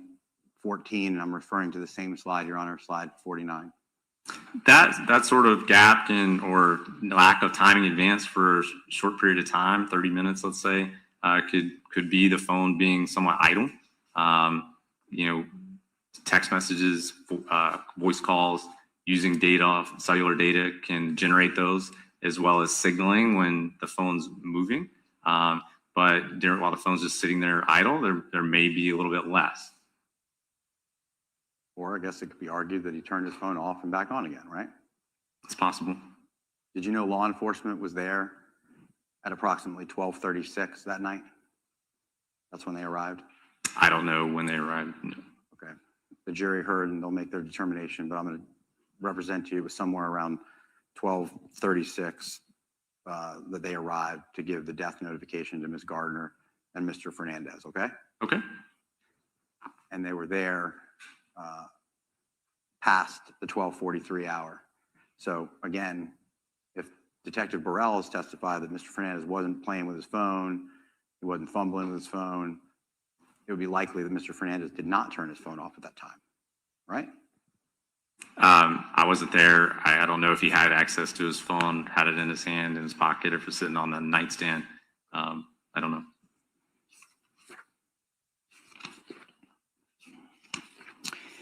All right, and then we talked about Pennsylvania, so I'm going to move on. And then you put some graphs together at the end that show a few different ways to visualize what you thought were some important historical pieces of information about when he uses his phone and when he doesn't. Is that a fair description? It's just pattern of life is showing in a benign way just when the device is used more by frequency when the device is in use based on the call detail records. That's what I was going to ask you about, based off call detail records, right? Yes. None of these charts factor in Wi-Fi whatsoever. No. So, well, yeah. So text messages are indicated in the records. Calls go in the records even if they're over Wi-Fi. It's not including data sessions. it's not including data sessions. You didn't factor in Wi-Fi into this equation whatsoever. Well, a lot of the records are there, whether the phone's using Wi-Fi or not, in the call detail records. I think my question was, you did not factor what's happening when he's connected. Nightbot isn't a YouTube AI. That's a bot I sent in here to help me because my mods are lazy. They're never here. They don't like me. Connected to Wi-Fi during these time periods at all. So again, that's why I was clear. It's based on the call detail records, and it doesn't necessarily account for other usages of the phone that aren't incorporating the cellular network. Like gaming. Oh, like gaming? Gaming, like data sessions. Correct. The jury's learned that Mr. Fernandez was a big gamer. Did you know that? No.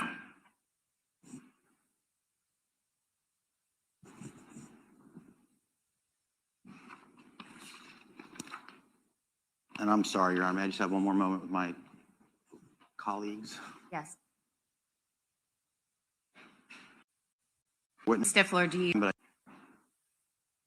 I don't I like have bunny no buns further to questions try. for the witness at this time, but I And I just need a can't eat minute to clean up my stuff mess. like that anymore. Sure. Ms. Stifler, do you have redirect? Just 2 questions, Your Honor. Okay, do you want to do it from counsel's table? That would be fine. Okay, did you need the, I might use just one of the slides quickly. all right, They don't have to wait if for you me. could give them a moment.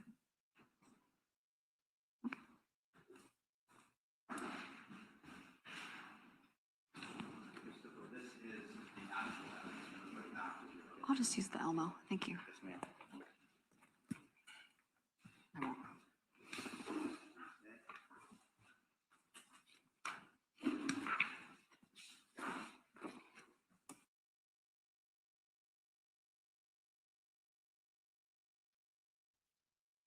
I have a lot of cream pies and stuff. You forgot the audio again. Forgot the audio. Audio. Give us audio. They don't have audio. These maps. These maps. I'm trying to show a fair and accurate, reasonable representation visually of where the location of the phones were and the movement of those devices with the level of precision warranted by the data set. So you speak for the data, Yes. and you don't have a position when it comes to the data. You map it as it's provided to you. Yes. One last question. You had a couple different types of data, in this case, timing advanced, cellular location data, and Google location data. In your career, have you ever mapped location data that you obtained from the download of a cellular device? Yes. What types of location data are available on a cellular device itself? Not from the provider, but right from the phone, plug it in and download it. Right. So it's the same source that Google's getting the locations from. It's just transmitted to Google, like with the Henry 1053. But the phone has several options to generate a estimated location. It could be the GPS receiver on the phone. It could be what's called Wi-Fi based locations, or the phone can see Wi-Fi access points around it, see the signal strength, and then estimate where its location is based on the location of known Wi-Fi access points around them. Third could be Bluetooth technology or cellular technology. The phone can see what cell phone towers it gets a signal from around it and can estimate a location as well. Is that type of data more precise, similar to the Google location data you had for henrytenon53@gmail? Certainly the GPS, Wi-Fi, and Bluetooth sourced locations, yes, those would be typically more precise. Cellular is just going to be similar to cell site in that it's a broader estimated location. So if you had the ability, if data was available on Mr. Fernandez's phone, with location data, it's possible you could more precisely map the location of his device during some of these time periods, Yes, if that data existed and was available to you. yes. I have no further questions, Your Honor. Anything further for this witness? Just on those points, correct? Okay. Do you know if on the night of the homicide, when they gave a death notification, they asked for Mr. Fernandez's phone? I don't. Do you know when his phone was collected via warrant? I do not. Certainly law enforcement can get warrants, they can stop people and they can collect their devices, correct? Yes, And generally, the suspect doesn't know when that's going to happen, correct? Your Honor, this is beyond the scope. Now, this is directly to her asking questions about other people's phones and other investigations, what information he could use if he All right, had. stop. I'll overrule the objection. You can ask. Thank you, Your Honor. People don't generally know when their devices are going to get seized. no, And in this particular case, a warrant was issued 11 months. Approximately 11 months after the homicide for Mr. Fernandez's phone. Did you know that? I did not know that. And that's when they got it, 11 months later, right? If that's true. That's when you would have had that ability to look at that phone when law enforcement seizes it, right? Yes, And in your expertise, nowadays, people are extremely reliant on their cell phones, correct? yes, New cell phones come out regularly, correct? yes. And people get new cell phones fairly often. Every couple of years. Some people more than that, right? Yes. Thank you. No further questions.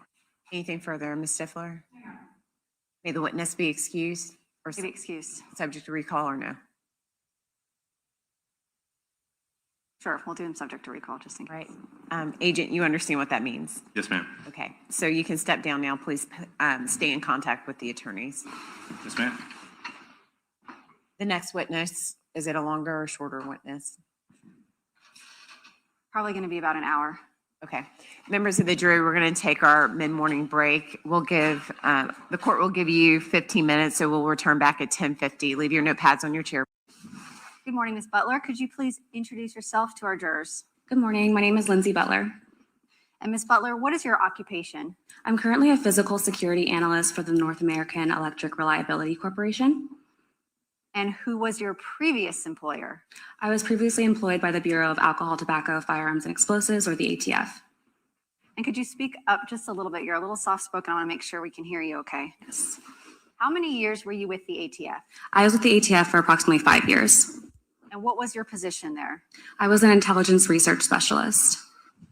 Can you describe for the jury what an intelligence research specialist does? Sure. So we receive data, we interpret the data, we analyze the data, and we assist investigators who are investigating a variety of crimes, both state and federal. Was your position with ATF a civilian position? Yes, it was. You're not sworn law enforcement. Correct. And can you give the jurors a brief outline of your educational background? I have a bachelor's in criminal justice from Virginia Commonwealth University and a master's in criminal justice from the University of Cincinnati. And can you describe for the jurors, today you'll be testifying about your analysis in this case involving cell phones, Google data, and toll records. Can you give the jurors an idea of the training and the training and education you've had in those types of data, the analysis of that type of data? Sure. So when I started with ATF, I attended a virtual IRS intelligence research specialist basic training program where we covered toll records in our software called PLX. I also attended an advanced investigative Advanced IRS Techniques course in August of 2021. I attended a PLX Advanced course, which covered the analysis and review of toll records in December of 2021. In August of 2022, I attended a 4-week in-person academy, Intelligence Research Specialist Academy, and then I also attended the FBI's CAST cell phone analysis training in the summer of 2023. You're trained in CAST, in PLX, and utilizing Cellbrite and other applications to review different types of data. Yes. I want to talk about your involvement in this case. Back in 2022, were you employed as, and I'm going to call it IRS for short, as an IRS with the ATF? Yes, I was. And were you assigned to the Jacksonville office in 2022? Yes, I was. How did you become involved in the homicide investigation into the murder of Jared Bridegan? I was notified by an ATF special agent that the homicide had occurred, and I was asked to assist in the investigation. Can you describe for the jury what your role as an IRS is in an investigation like a homicide? Sure. So I would review various types of records, assist investigators with interpreting those records, provide investigative leads, things of that nature. And in this case, you did some preliminary cell site and timing advanced mapping to assist the investigators. Yes. And then later coordinated with Agent Blythe with the FBI regarding that mapping and data. Correct. Do you participate in investigation to the extent of a sworn law enforcement officer, like going out in the field, interviewing witnesses, collecting evidence? No, I do not interview witnesses or directly collect evidence. And you don't write any reports about your work? Correct. You mentioned something called toll records, which is a big portion of what your testimony is going to be today. Can you tell the jury what toll records are? Sure. So toll records are essentially... Sorry, I just got an update on why the phone is so important with Shana Gardner not wanting to turn it over. Apparently, she's been in contact with a lot of witnesses before the trial. Maybe that's why she doesn't want to turn it over. Kind of like the call log that you all have on your phones. It's records that we receive directly from the cell phone provider, and it provides information such as date, time, the number that the phone is communicating with, the duration, the direction, things of that nature. And in this case, where you provided toll records for several different individuals to include Henry Tenon, Mario Fernandez Saldana, Shanna Gardner, John Biggerstaff, among others, but mainly the focus of what we're going to talk about here today. Yes, I was. Where you also provided Google data returns for Henry Tenon, Mario Fernandez, and John Biggerstaff in this case. Yes, I was. Let me pull up my PowerPoint for everyone. I'm starting with what's been marked and entered into evidence as State's Exhibit 214. Can you tell the jury what we're looking at here on your screen? And it's really hard to read. Don't worry, we'll explain what it is. This is a Excel spreadsheet containing the toll records for the telephone number 904-566-2633 for the time frame January 1st, 2022 to August 23rd, 2022. Those dates and times were pulled in UTC time, so that's why there's a little bit of a difference when you get down into the data. So this is a spreadsheet. You did some conversions for UTC time. I did.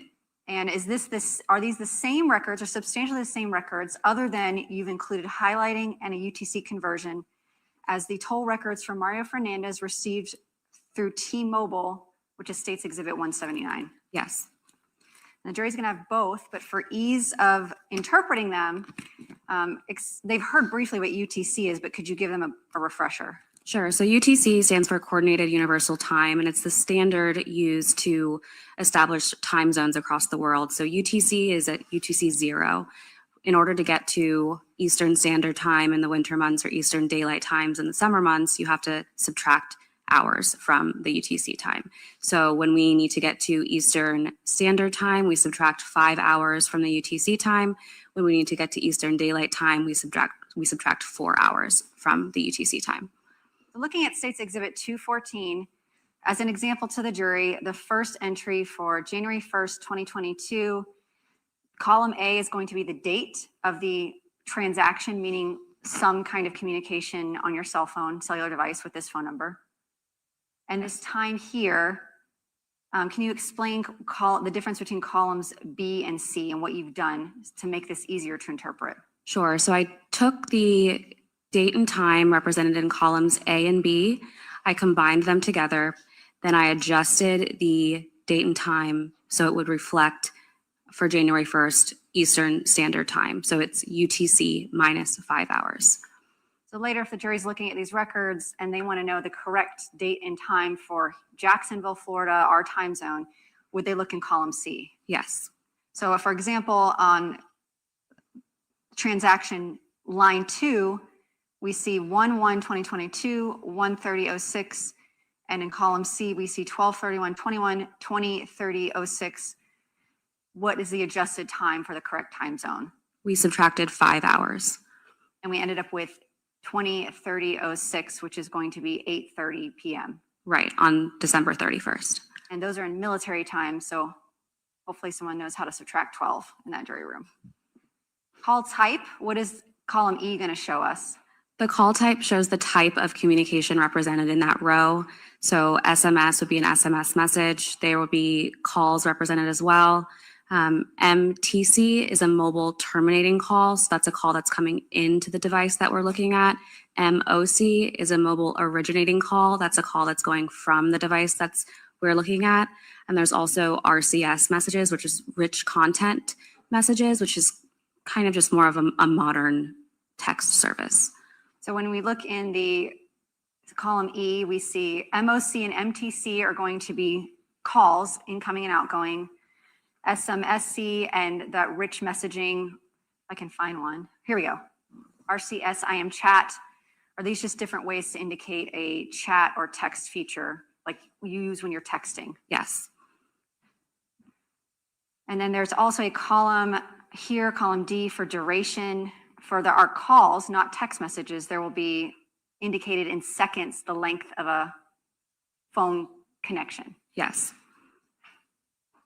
Column F, what is this going to indicate? That indicates the direction of the voice call. For voice calls, and sometimes we can get that on chats, but not text messages. If you keep scrolling down to the RCS. Oh, until now, I have been such a happy little camper. But then you came. There we go. Yes, so the RCS IM chats are all going to reflect as outgoing. It's just recording the existence of an RCS chat at that time. And then G, column G is going to indicate what? That's going to be the calling number, so the number who initiated the communication. So for example, in transaction line 4, we see the calling number is 904-566-2633, which is attributed to Mr. Fernandez. So that means he is making the call. The call is originating from his phone number. He is sending the SMS chat, SMS message. Yes. And then here a called number is at the receiving phone number for the SMS or the outgoing phone calls or the RCMS. Yes. For example, in this one, line 4, we see the called number at 708-4571. They will have a chart of phone numbers back there, but is that the phone number for Shanna Gardner? Yes. And you've done some highlighting here also for ease of interpreting these records relevant to this investigation. We have a cell color coding. So all the calls highlighted in green are going to involve an individual phone number attributed to a Shanna Gardner. Yes. The blue calls are going to be attributed to the phone number for John Biggerstaff. Yes. Yellow for Henry Tenon. Yes. Purple for Janie Deal, which we'll get to later in your testimony. Yes. And then here, we've got 3 phone numbers listed from Mr. Fernandez's toll records, a secondary phone number for Henry Tenon, a phone number for Kirsten Bridegan, and a phone number for Jared Bridegan. And there were no transactions in these records for those numbers. Correct.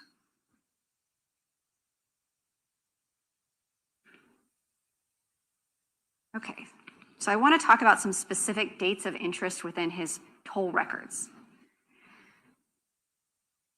Beginning with January 29th, 2022.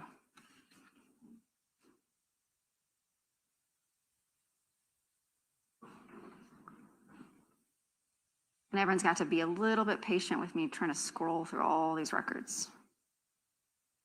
All right, so we have beginning on transaction line 1402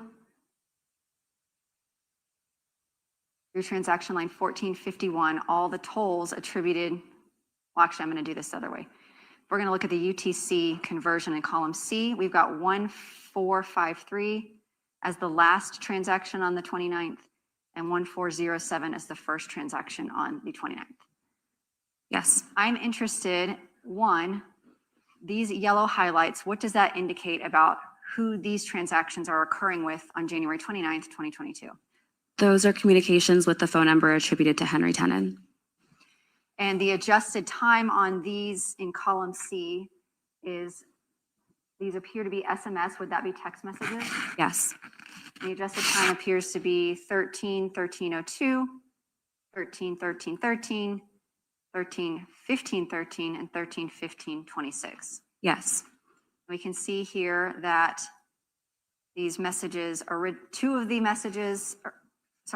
messages originated from Mr. Fernandez's cell phone to Mr. Tenon's phone. One of the messages originated from Mr. Tenon's phone to Mr. Fernandez's phone. Correct. And what is the time in converted time from military to our, how we Americans like to say 113. it? What are the times of these communications and transactions? 1:13 and 2 seconds p.m., 1:13 and 13 seconds p.m., 1:15 and 13 seconds p.m., and 1:15 and 26 seconds p.m. And we see here that there is some activity initiated by this phone number, meaning presumably initiated by Mr. Fernandez to send text messages. Correct. I'm going to call that active usage by the phone holder or the phone subscriber. Between this 1:15:26 p.m. text message outgoing from Mr. Fernandez to Mr. Tenon, is there any other active cell phone usage on the part of Mr. Fernandez or whoever's holding his phone in the time frames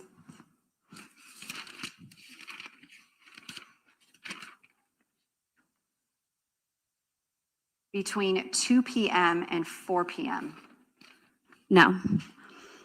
So there's no indication that this phone number, Mr. Fernandez's phone number, actively was utilizing cell phone towers to send messages or to make calls during this time frame. Not based on these records, no.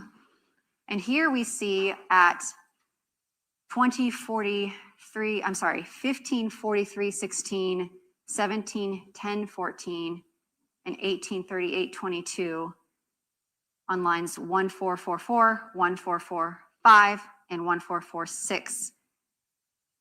Incoming text messages from a 2300 number.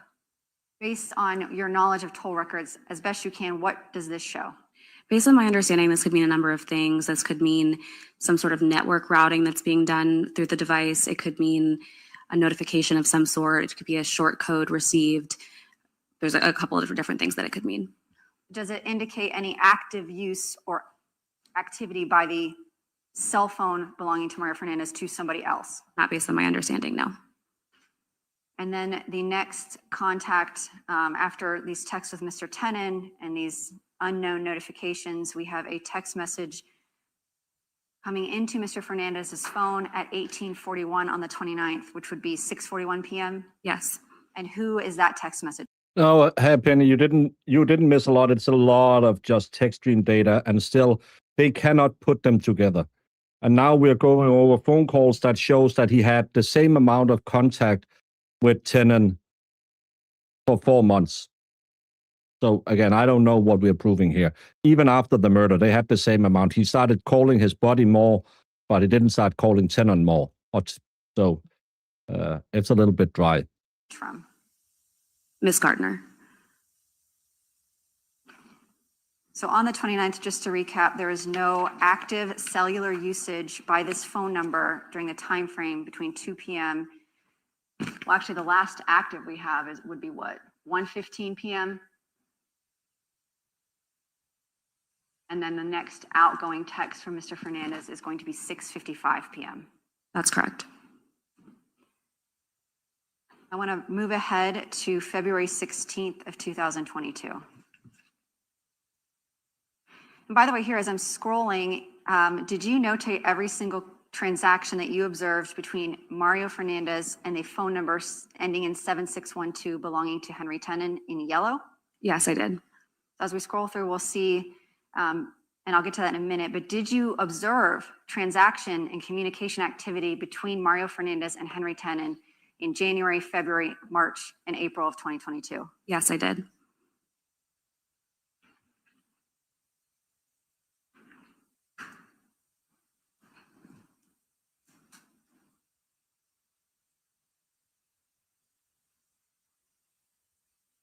So we're moving ahead. We see some highlighted transactions on February 15th, 2022 between Mr. Fernandez and Mr. Tenen, beginning in lines 2, 3, 6, 4, and continuing on. And on that same date, we see highlighted in blue a number of transactions, and whose phone is indicated by the blue highlights. That's the number attributed to John Biggerstaff. So on February 15th, we have communications with Mr. Tenen and then communications with Mr. Biggerstaff. Correct. Moving to the 16th, I want to talk about a time frame.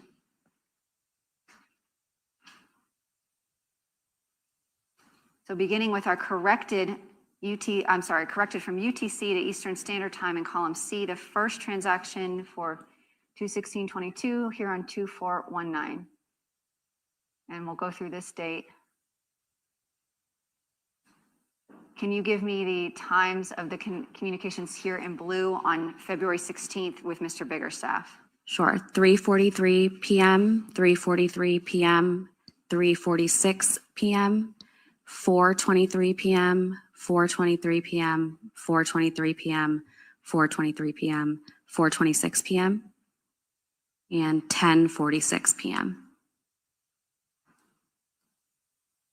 Here we see an incoming call to Mr. Fernandez's phone on I don't February get that. 16th. What time did this call come in? 6:08 p.m.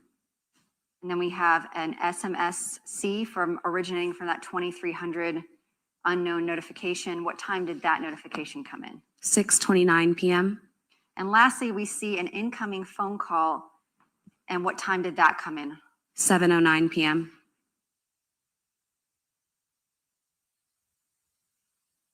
Ms. Butler, you had mapped data previously. Have you had the opportunity to review Agent Bobby Blythe's slides regarding timing advanced data mapping from Mr. Fernandez's phone on February 16th? Yes.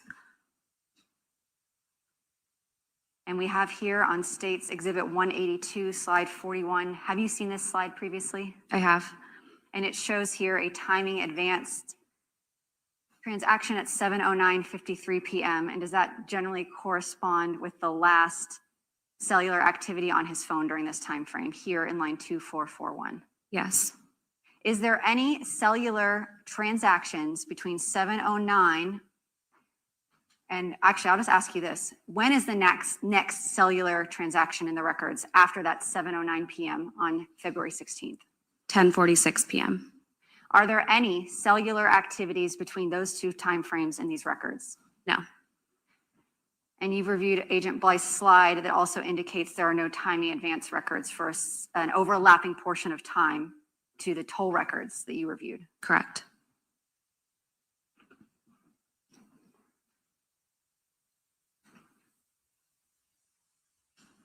I want to talk about, I'm showing you a chart that you made for demonstrative purposes for today's testimony. Can you explain to me what we are seeing here in this chart?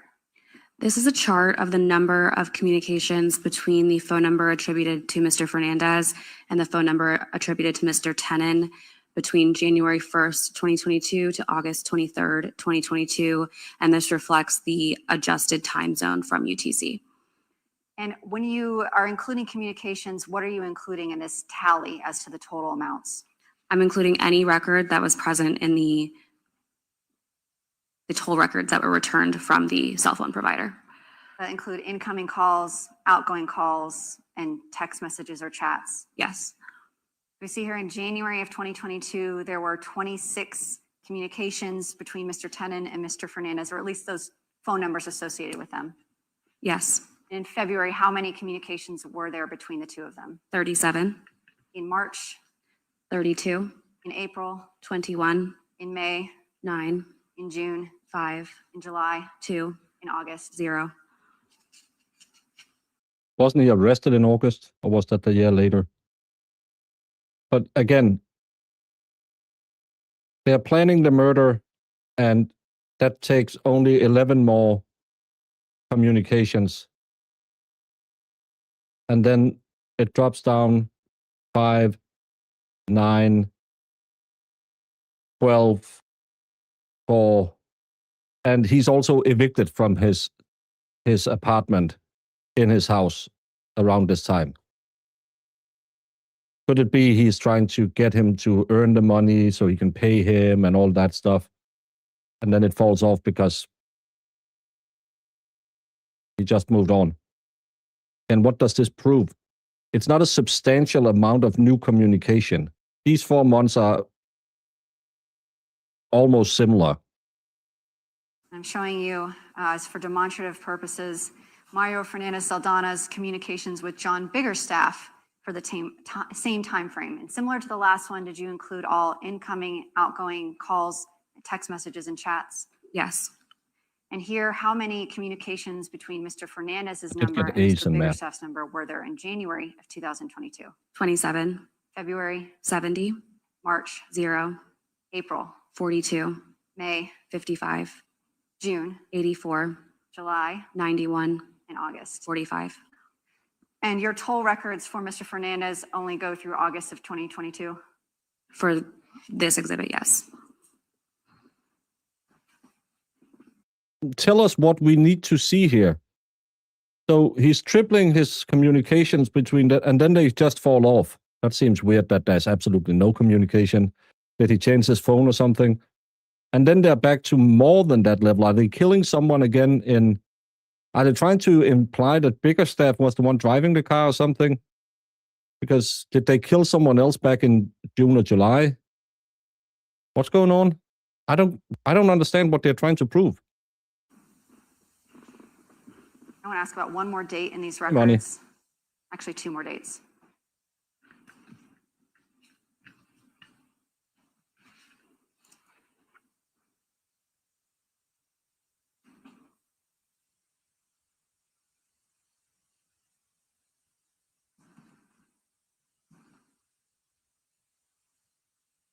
As I'm scrolling, we're seeing there's a lot of transactions in green from Ms. Gardner.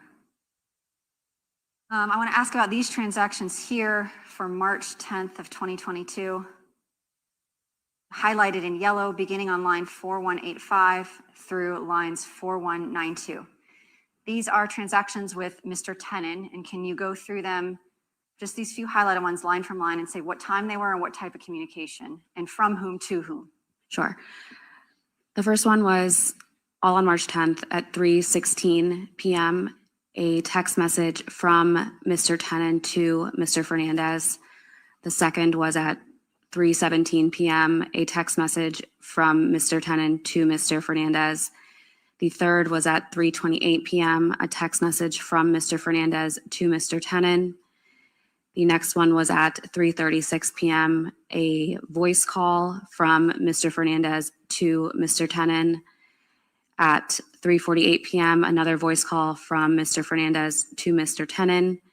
At 4:12 p.m., a text message from Mr. Fernandez to Mr. Tenon.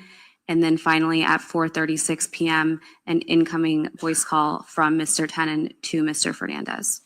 And we see some of these calls include duration data. For this call on line 4188, how long was the duration of that call? 4 seconds. And then here at this call on 4192, what was the duration of this call? 1,638 seconds. About how long is that? How many minutes would that be? I believe it's approximately 27 minutes.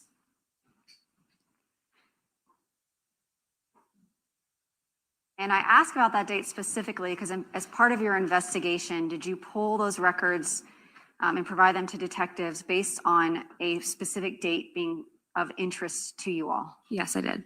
And what was the date of interest to you when you looked at these records and pulled those March 10th phone calls? Based on my understanding, on March 9th, the Jacksonville Beach Police Department released images of the suspect vehicle, the blue Ford F-150, to the media. Do you know the total duration of minutes total from these records between Mr. Fernandez and Mr. Tenen for these transactions from January through July of 2022? How many minutes total did they speak over this 1, 2, 3, 4, 5, 6, 7 month time period? It was over 10,000 seconds, approximately 176 minutes, which is approximately 3 hours.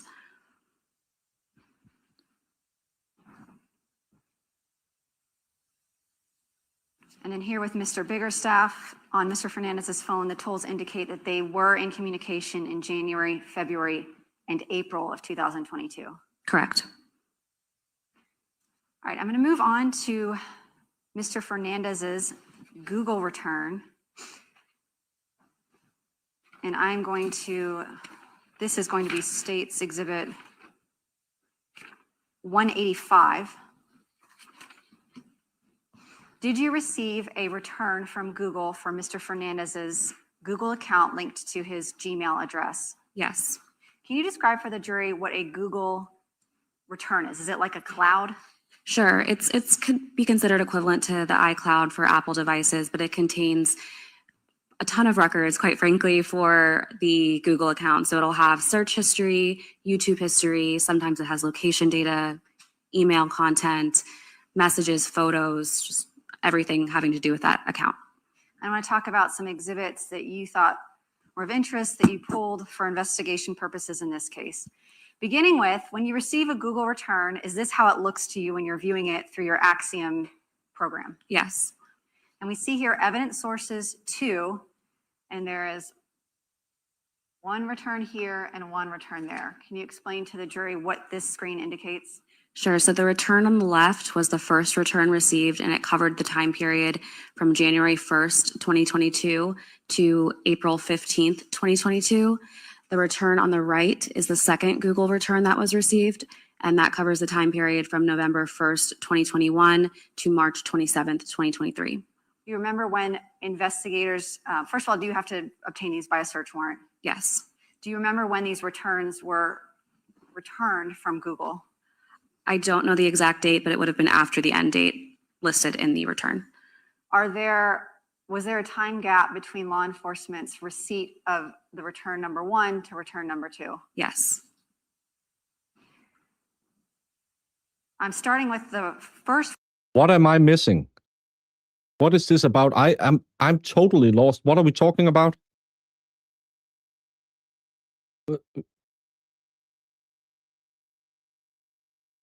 I have no idea what they've been talking about for the last half hour. Time, data. Please, someone tell me what I'm missing. Return you received in States 185. When you were reviewing it, did you look in the contacts to see if Henry Tenen was a listed contact in Mr. Fernandez's Google Cloud? I did. And here we see, is this how you search? This is a screenshot. Is this how you search and find those contacts in that Axiom report? Yes. But what does it prove? And there's a highlight there, and it says Henry at Potomac, and over here we see the artifact information. Whose phone number is that so that we can attribute it to whoever Henry at Potomac is? That's Henry Tenen's phone number. And he has him listed there Oh, as with the- Henry at Potomac. we can Moving on speed to it the up. return number 2, law enforcement received this return after the first one. Did you also review to see if Mr. Tenen was a contact in the second Google Cloud return for Mr. Fernandez? I did. And here is the contact list. Was Mr. Tenen a contact in Mr. Fernandez's Google return in the second return law enforcement received? No, he was not. I want to talk to you about some analysis you did of deletion data in Mr. Fernandez's Google account. Are you able to go into someone's Google return and see if they have deleted data from their Google account? Yes. Can you describe to the jury where you look and how you find that? Sure. So within the Google return, there's a folder called My Activity that contains information about activity associated with the account for different Google products. So there'll be Chrome data in there, search data. There's also a folder titled deletion markers. And within that folder, there is a file that contains the records of the deletions process from the account. Did you pull spreadsheet reports of the Google deletion data in Mario Fernandez's Google returns? Yes. I'm going to start by showing you what's been entered into evidence as State's Exhibit 202.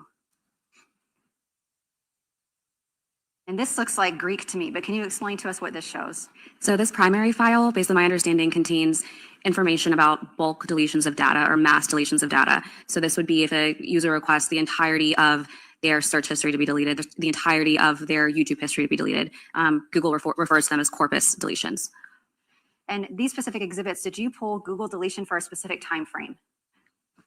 I reviewed all of the Google deletions that were available. In coming to understand You and find learn how Jen to interpret McCabe's these records, have deleted. you personally yourself had training or conversations with members of Google in order to understand and interpret these records? I did speak with members of Google's law enforcement team, yes. I'm going to turn your attention to State's Exhibit 213, which is the secondary database of Google deletion records.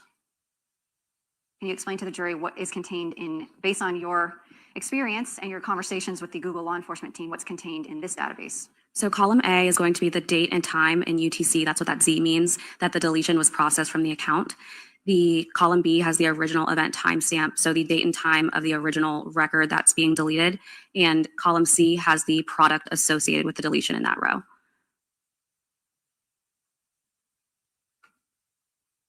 And here in the secondary database, we see that there was a total of 11,511, well, 510 if we take out the top deletion markers. But I want to ask you about specific time frame.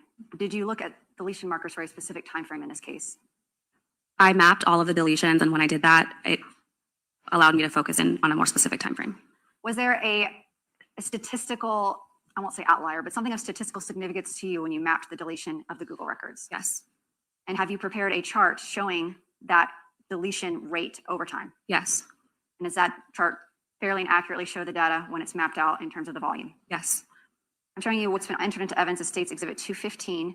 This is a Google deletion data by processed date chart. And can you explain to the jury what we're seeing here? Sure. So this is using the secondary database that we just viewed, or the secondary spreadsheet that we just viewed. And it is breaking down the number of processed deletions by date for the entire time period that we had records for. And as a data analyst looking at this chart, what stood out to you as being of potentially evidentiary value? March 1st of 2022. And why did that date stand out to you? Because there were over 5,000 processed deletions on that date. And was the date, did you look at the time and date range of these deletions? I did. When they started and when they ended? And can you give the jury an idea of when they began? Sure. So for the March 1st date specifically, the deletion started early in the morning, approximately 0611 hours. And I'm not sure exactly when they ended, but the bulk of the deletions on that day were at 0611. And during your work on this case, was there something significant in the investigation that occurred on March 1st of 2022? Yes. What was that? That was the date that Mr. Fernandez and Ms. Gardner were interviewed by Jacksonville Beach Police for the first time. And to your knowledge, Mr. Fernandez spoke to Jacksonville Beach Police on February 28th to arrange to come in on March 1st for his interview. I believe that the contact was made through Ms. Gardner, who then contacted Mr. Fernandez.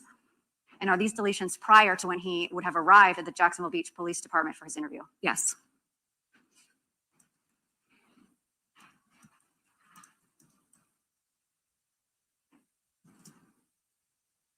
Speaking of February 28th into March 1st, 2022, when you were reviewing Mr. Fernandez's Google return, did you also find internet searches that appeared to be of evidentiary value? Yes. Can you explain what those were? Sure. So in the evening of February 28th, this would be at approximately 6:02 p.m. Around that time, there were multiple records that indicated that there were searches or viewing of maps associated with areas in Pittsburgh, Pennsylvania, as well as North Carolina. And did you also review and obtain evidence related to cell site data from Agent Blythe that Mr. Fernandez had driven to North Carolina and then Pennsylvania after his interview with police at the Jacksonville Beach Police Department beginning March 2nd? Yes. Did you do any investigation into the nature of that trip and look up any toll records or financial records related to his trip to North Carolina and Pittsburgh? Yes, I did. Can you describe for the jury what records you reviewed? I reviewed toll records. I reviewed financial records that came back. I reviewed receipts that were obtained by the detectives, among other things.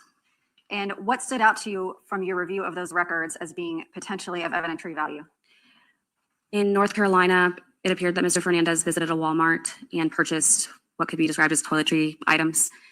And then as he continued his trip up north, there were multiple phone calls to hotels in the Pittsburgh area and ultimately a reservation that was made. And how many nights did he make a reservation for at a hotel in Pittsburgh? 2 nights. And how many, according to your review of toll records and the cell site records, how many nights did he actually stay? 1 night. And let's talk about a little bit about the phone activity during this time frame. But again, what's nefarious in that? If he goes on a business trip and he gets it done in 1 day instead of 2 days, so him buying toiletries, yeah, he's getting a new toothbrush, he's getting toothpaste, he's getting a deodorant. And then he calls up saying, hey, do you have a room? No, we don't have any room. Do you have a room? No. And he's like, oh, I need to sleep tonight. Then I have that meeting tomorrow. It might run late. So if we can be done by 3, I'm driving back, but I better book it for 2 nights just to make sure. Again, everything sounds nefarious in a court. But so far, what does any of this prove? Yeah, he deleted a shit ton on his phone. That's true. That always looks suspicious. But booking for 2 nights and only staying 1, how many of you have traveled for business where you thought, we have the meeting at 11, it could run late. So instead of driving back, I'll just stay another night and then drive in the morning. And then you're like, oh, fuck, I'm out at 3. I can get back before midnight. I'm driving home. I'd rather be home. It's these things where it sounds so bad, but nothing, it doesn't indicate anything. From March 2nd to March 6th.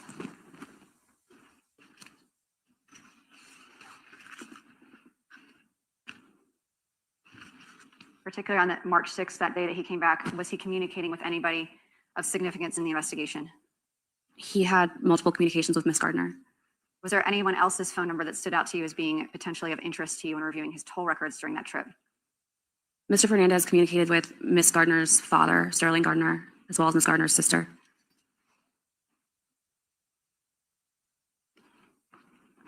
Since the jury hasn't seen it yet, I'm going to show you the documents that you recovered as part of the investigation. Is this a receipt that members of Jacksonville Beach Police Department obtained for Mr. Fernandez at the Walmart you spoke about in North Carolina? Hold on. State's Exhibit 195. Yes. And you said that he purchased some, what you would consider to be toiletry items. Yes. Why were these records, the toll records, the financial transactions, the searches, and the cell site data, why was that significant to you? It seemed that the trip might not have been planned very far in advance, and it also coincided with the CPT interviews that were being conducted of the 2 juvenile children in this case.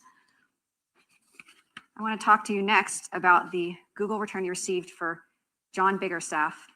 This is going to be contained in State's Exhibit 187. Did you receive a Google Cloud return for John Biggerstaff similar to the one you received for Mr. Fernandez? Yes. And was that received via search warrant? Yes. So here on State's, I'm going to publish to everyone.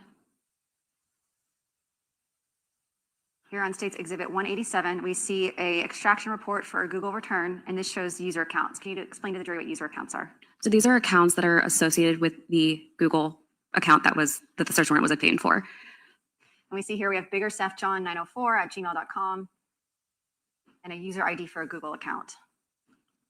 Were you able to search through Mr. Biggerstaff's Google Cloud, including his web searches and web browser history? Yes. And in doing a web search, did you find some searches involving firearms and ammunition? Yes.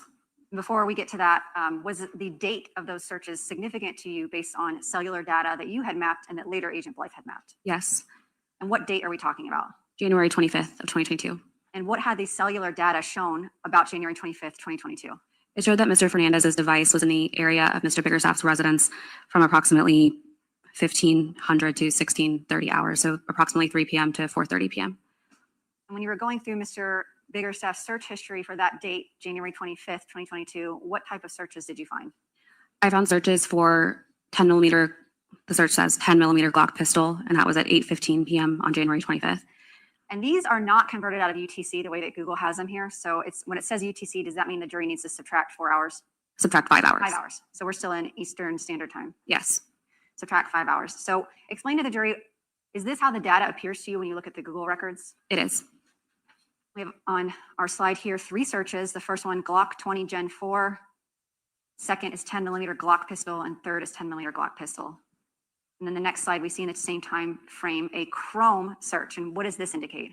It's indicating that the account visited the website listed here, so guns.com, looking at Glock G20 Gen 4s.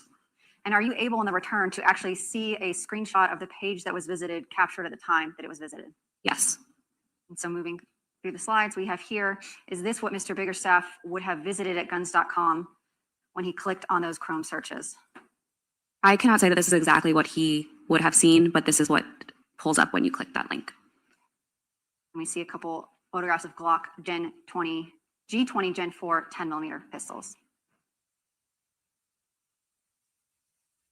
But 10 millimeters are so rare. No one ever have seen a 10. They have a full website full of 10 millimeters. Maybe he's a gun guy. Maybe he wants 10 millimeters because it's a new type of ammunition and he wants that extra punch.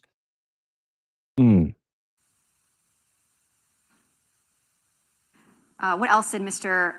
Biggerstaff search for? And can you give us a date and time of these searches? Sure. So this one has the bottom 2 are the searches that we talked about on the last slide. The top one is a search on January 25th, 2022 at 8:17 p.m., for a 9 millimeter Smith & Wesson pistol. And then for the following slide?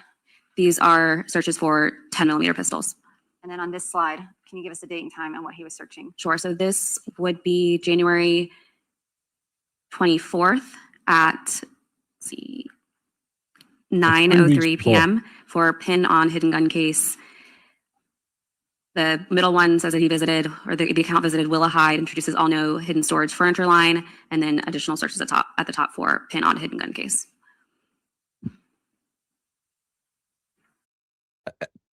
Again, I don't. I've seen a 10 mil, and I'm not in a place where I can see guns, but I've seen a 10 mil. I know some people switched to it, especially during the coup, because ammo was running really low on 9 mils. So they were like, hey, we get the extra punch and it's easier to get that ammunition. But again, they have to link him from buying it to putting it in the hand of tenant.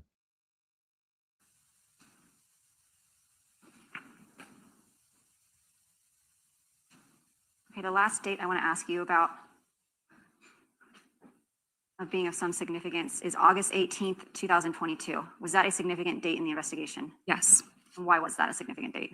That was the date that Henry Tenon was initially arrested for driving-related charges.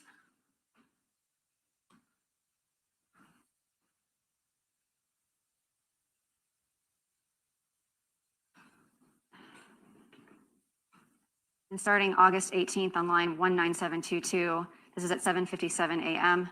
was the first contact that day. At the next line, 19723, can you tell us what time and date this call was? That was August 18th at 8:33 a.m. And was Mr. Tenon already in custody at that point? Yes, he was. And this is indicated in purple as an outgoing phone call from Mr. Fernandez to this phone number, duration 7 seconds. Whose phone number is this in purple? That phone number has been attributed to Janie Deal. And who is Janie Deal? She is Henry Tenon's girlfriend.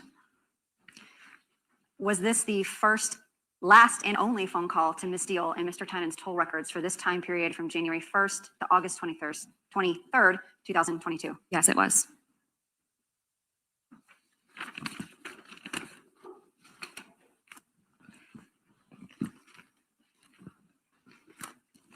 Last thing I'm going to show you is State's Exhibit 207. As part of your IRS duties, you also do research on individuals, obtaining photographs, background information, associated addresses, that type of information.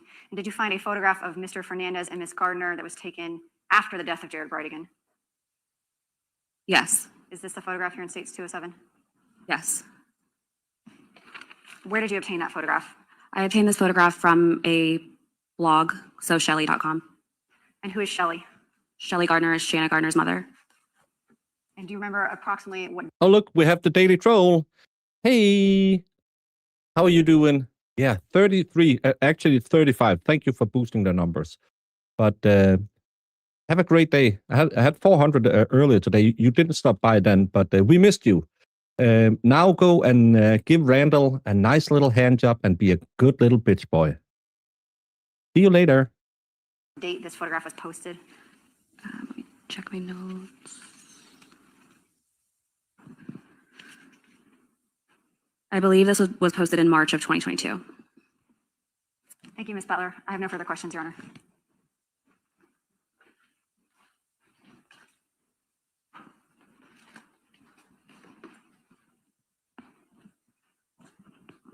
All right, members of the jury, you all wanted to take the break, correct? Is that right? Yes? Correct. Okay. Members of the jury, we're going to take our lunch recess at this time. We will return back in session at 1 p.m. Thank you. Court's in recess.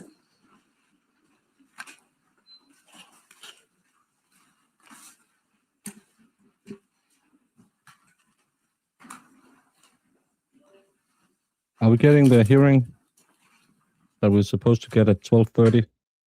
It's almost 12:30. We'll stick around. It's dinner time. So nice we have that daily troll come in and, oh, look how cool I am. I can write in chat. Oh, you don't have any viewers. No, and so what? I'm not going to sit and do a show crying about it like little Randall. We are who we are. And I like you people who showed up. I like the people who didn't show up. These people are, imagine this is your life, this is your existence, is going around and trying to be tough on the interwebs because you don't have anything to get up to in the morning. The only thing that makes you go up is, oh, I can go hate on people. Oh, so fun.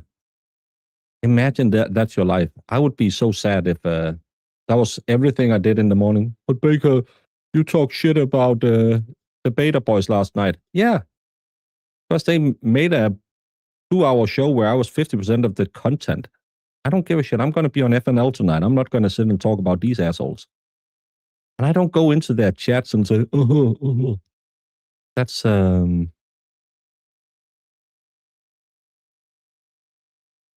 yeah, this is detrimental to my algorithm doing trials. I shouldn't do trials. I don't get shit numbers. I do get shit numbers on them. But I don't care. I like this trial. I find it interesting. I want to find out how they're going to put that gun on that man's credit card and in the end, other man's hand. But, hey, like someone said yesterday, I'll be here in 5 years. They won't. And I won't be missing them. But that's the fun thing about drama. Drama sells a lot of money or sells a lot of tickets, but the tour ends fast. I don't think I've ever seen a lull cow go on for as long as we have with this one. But the thing I don't get is with the despicable things that these two women said yesterday about other people and today accusing someone of rape, even though they were cleared, there was no conviction. How anyone can still watch them. That's my biggest, I just can't get my head around it. How you can still sit there every single day and throw money at people who does that every day. It's it shows you how sad YouTube really is. How many people have no life and just need us to have a relationship with. I hope you feel bad about this super chat. I feel bad about anything you say, do, or think, or no. The only thing I don't feel bad about is when you're evil to Evil Eyes, because she deserves it. But other than that, well, thank you, Zach. Football in 3 weeks. I get so excited. Go Chiefs. No, go Giants. Giants needs to. Can't wait till they finally find a quarterback who can play again. It's been horrible watching them for years. Oh, we have another one. Sir, the words you choose to use are your words, such as neighbor's daughter and El Grape. I never said anything about that. This is what they do. Just all of this is what these idiots do. I've never said anal graping a neighbor's daughter. Everyone knows that's a lie. But this is what they do. These people, they don't have anything to come at you with. So they will make up these allegations. And anyone who thinks that neighbor's daughter means a minor child is a sick fuck. That's what Jess Machado is. Jess Machado, the woman who wants to see daddy-daughter grape scenes. Oh, the bunnies forgot that's what her porn addiction looks like. Will come over and lie about what I say because they can't get me with the truth, so they just make it up. I cannot wait. If the person that, I don't know how the words fell, if she accused someone of being a rapist today, and that person wanted to press charges for defamation, because it's defamation pro se of accusing someone of a crime, I will be holding a fundraiser, because nothing in my life would make me happier than seeing that fat cunt lose everything she doesn't have. Imagine if she lost everything. It would be fucking fantastic seeing her in court crying her fat face off and pointing to her little friend. Said, well, I just said it because she told me to. Remember when she lied about Will? I hope you go into her chat and say, hey, why do you lie all the time? But you don't, because you're just too dumb. Imagine failing your IQ test. It's really easy. You just have to get above a 0.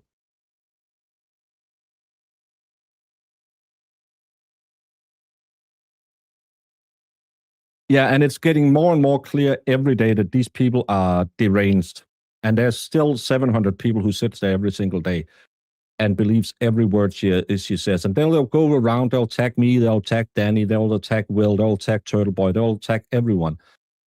Because they have this weird parasocial relationship where Mommy Bunny is the greatest person in the world, and she's never wrong. She admits every single stream she lies to them constantly, but they're not, it'll be fine.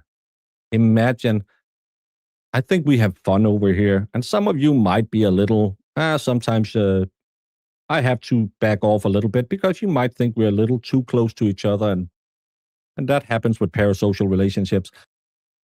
But imagine sitting there every single day, listening to a disgusting pig scream and holler. At least I talk about fun stuff sometimes.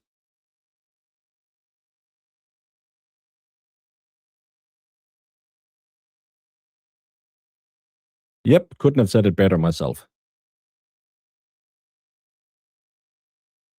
Well, you're allowed to.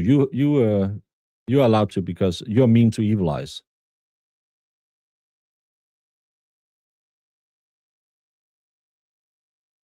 Come on, we're supposed to have a hearing. Are we not going to do it on camera? Because then I can go do my dinner. It doesn't look... Well, I keep an eye on it, and if it... We'll just do it at 1.25 speed. I'm going to set up a stream for for the afternoon portion. I'll be back at 1:30-ish. I just need some time to eat my dinner and take a little break because it's not feeling 100% right now. So we'll do that.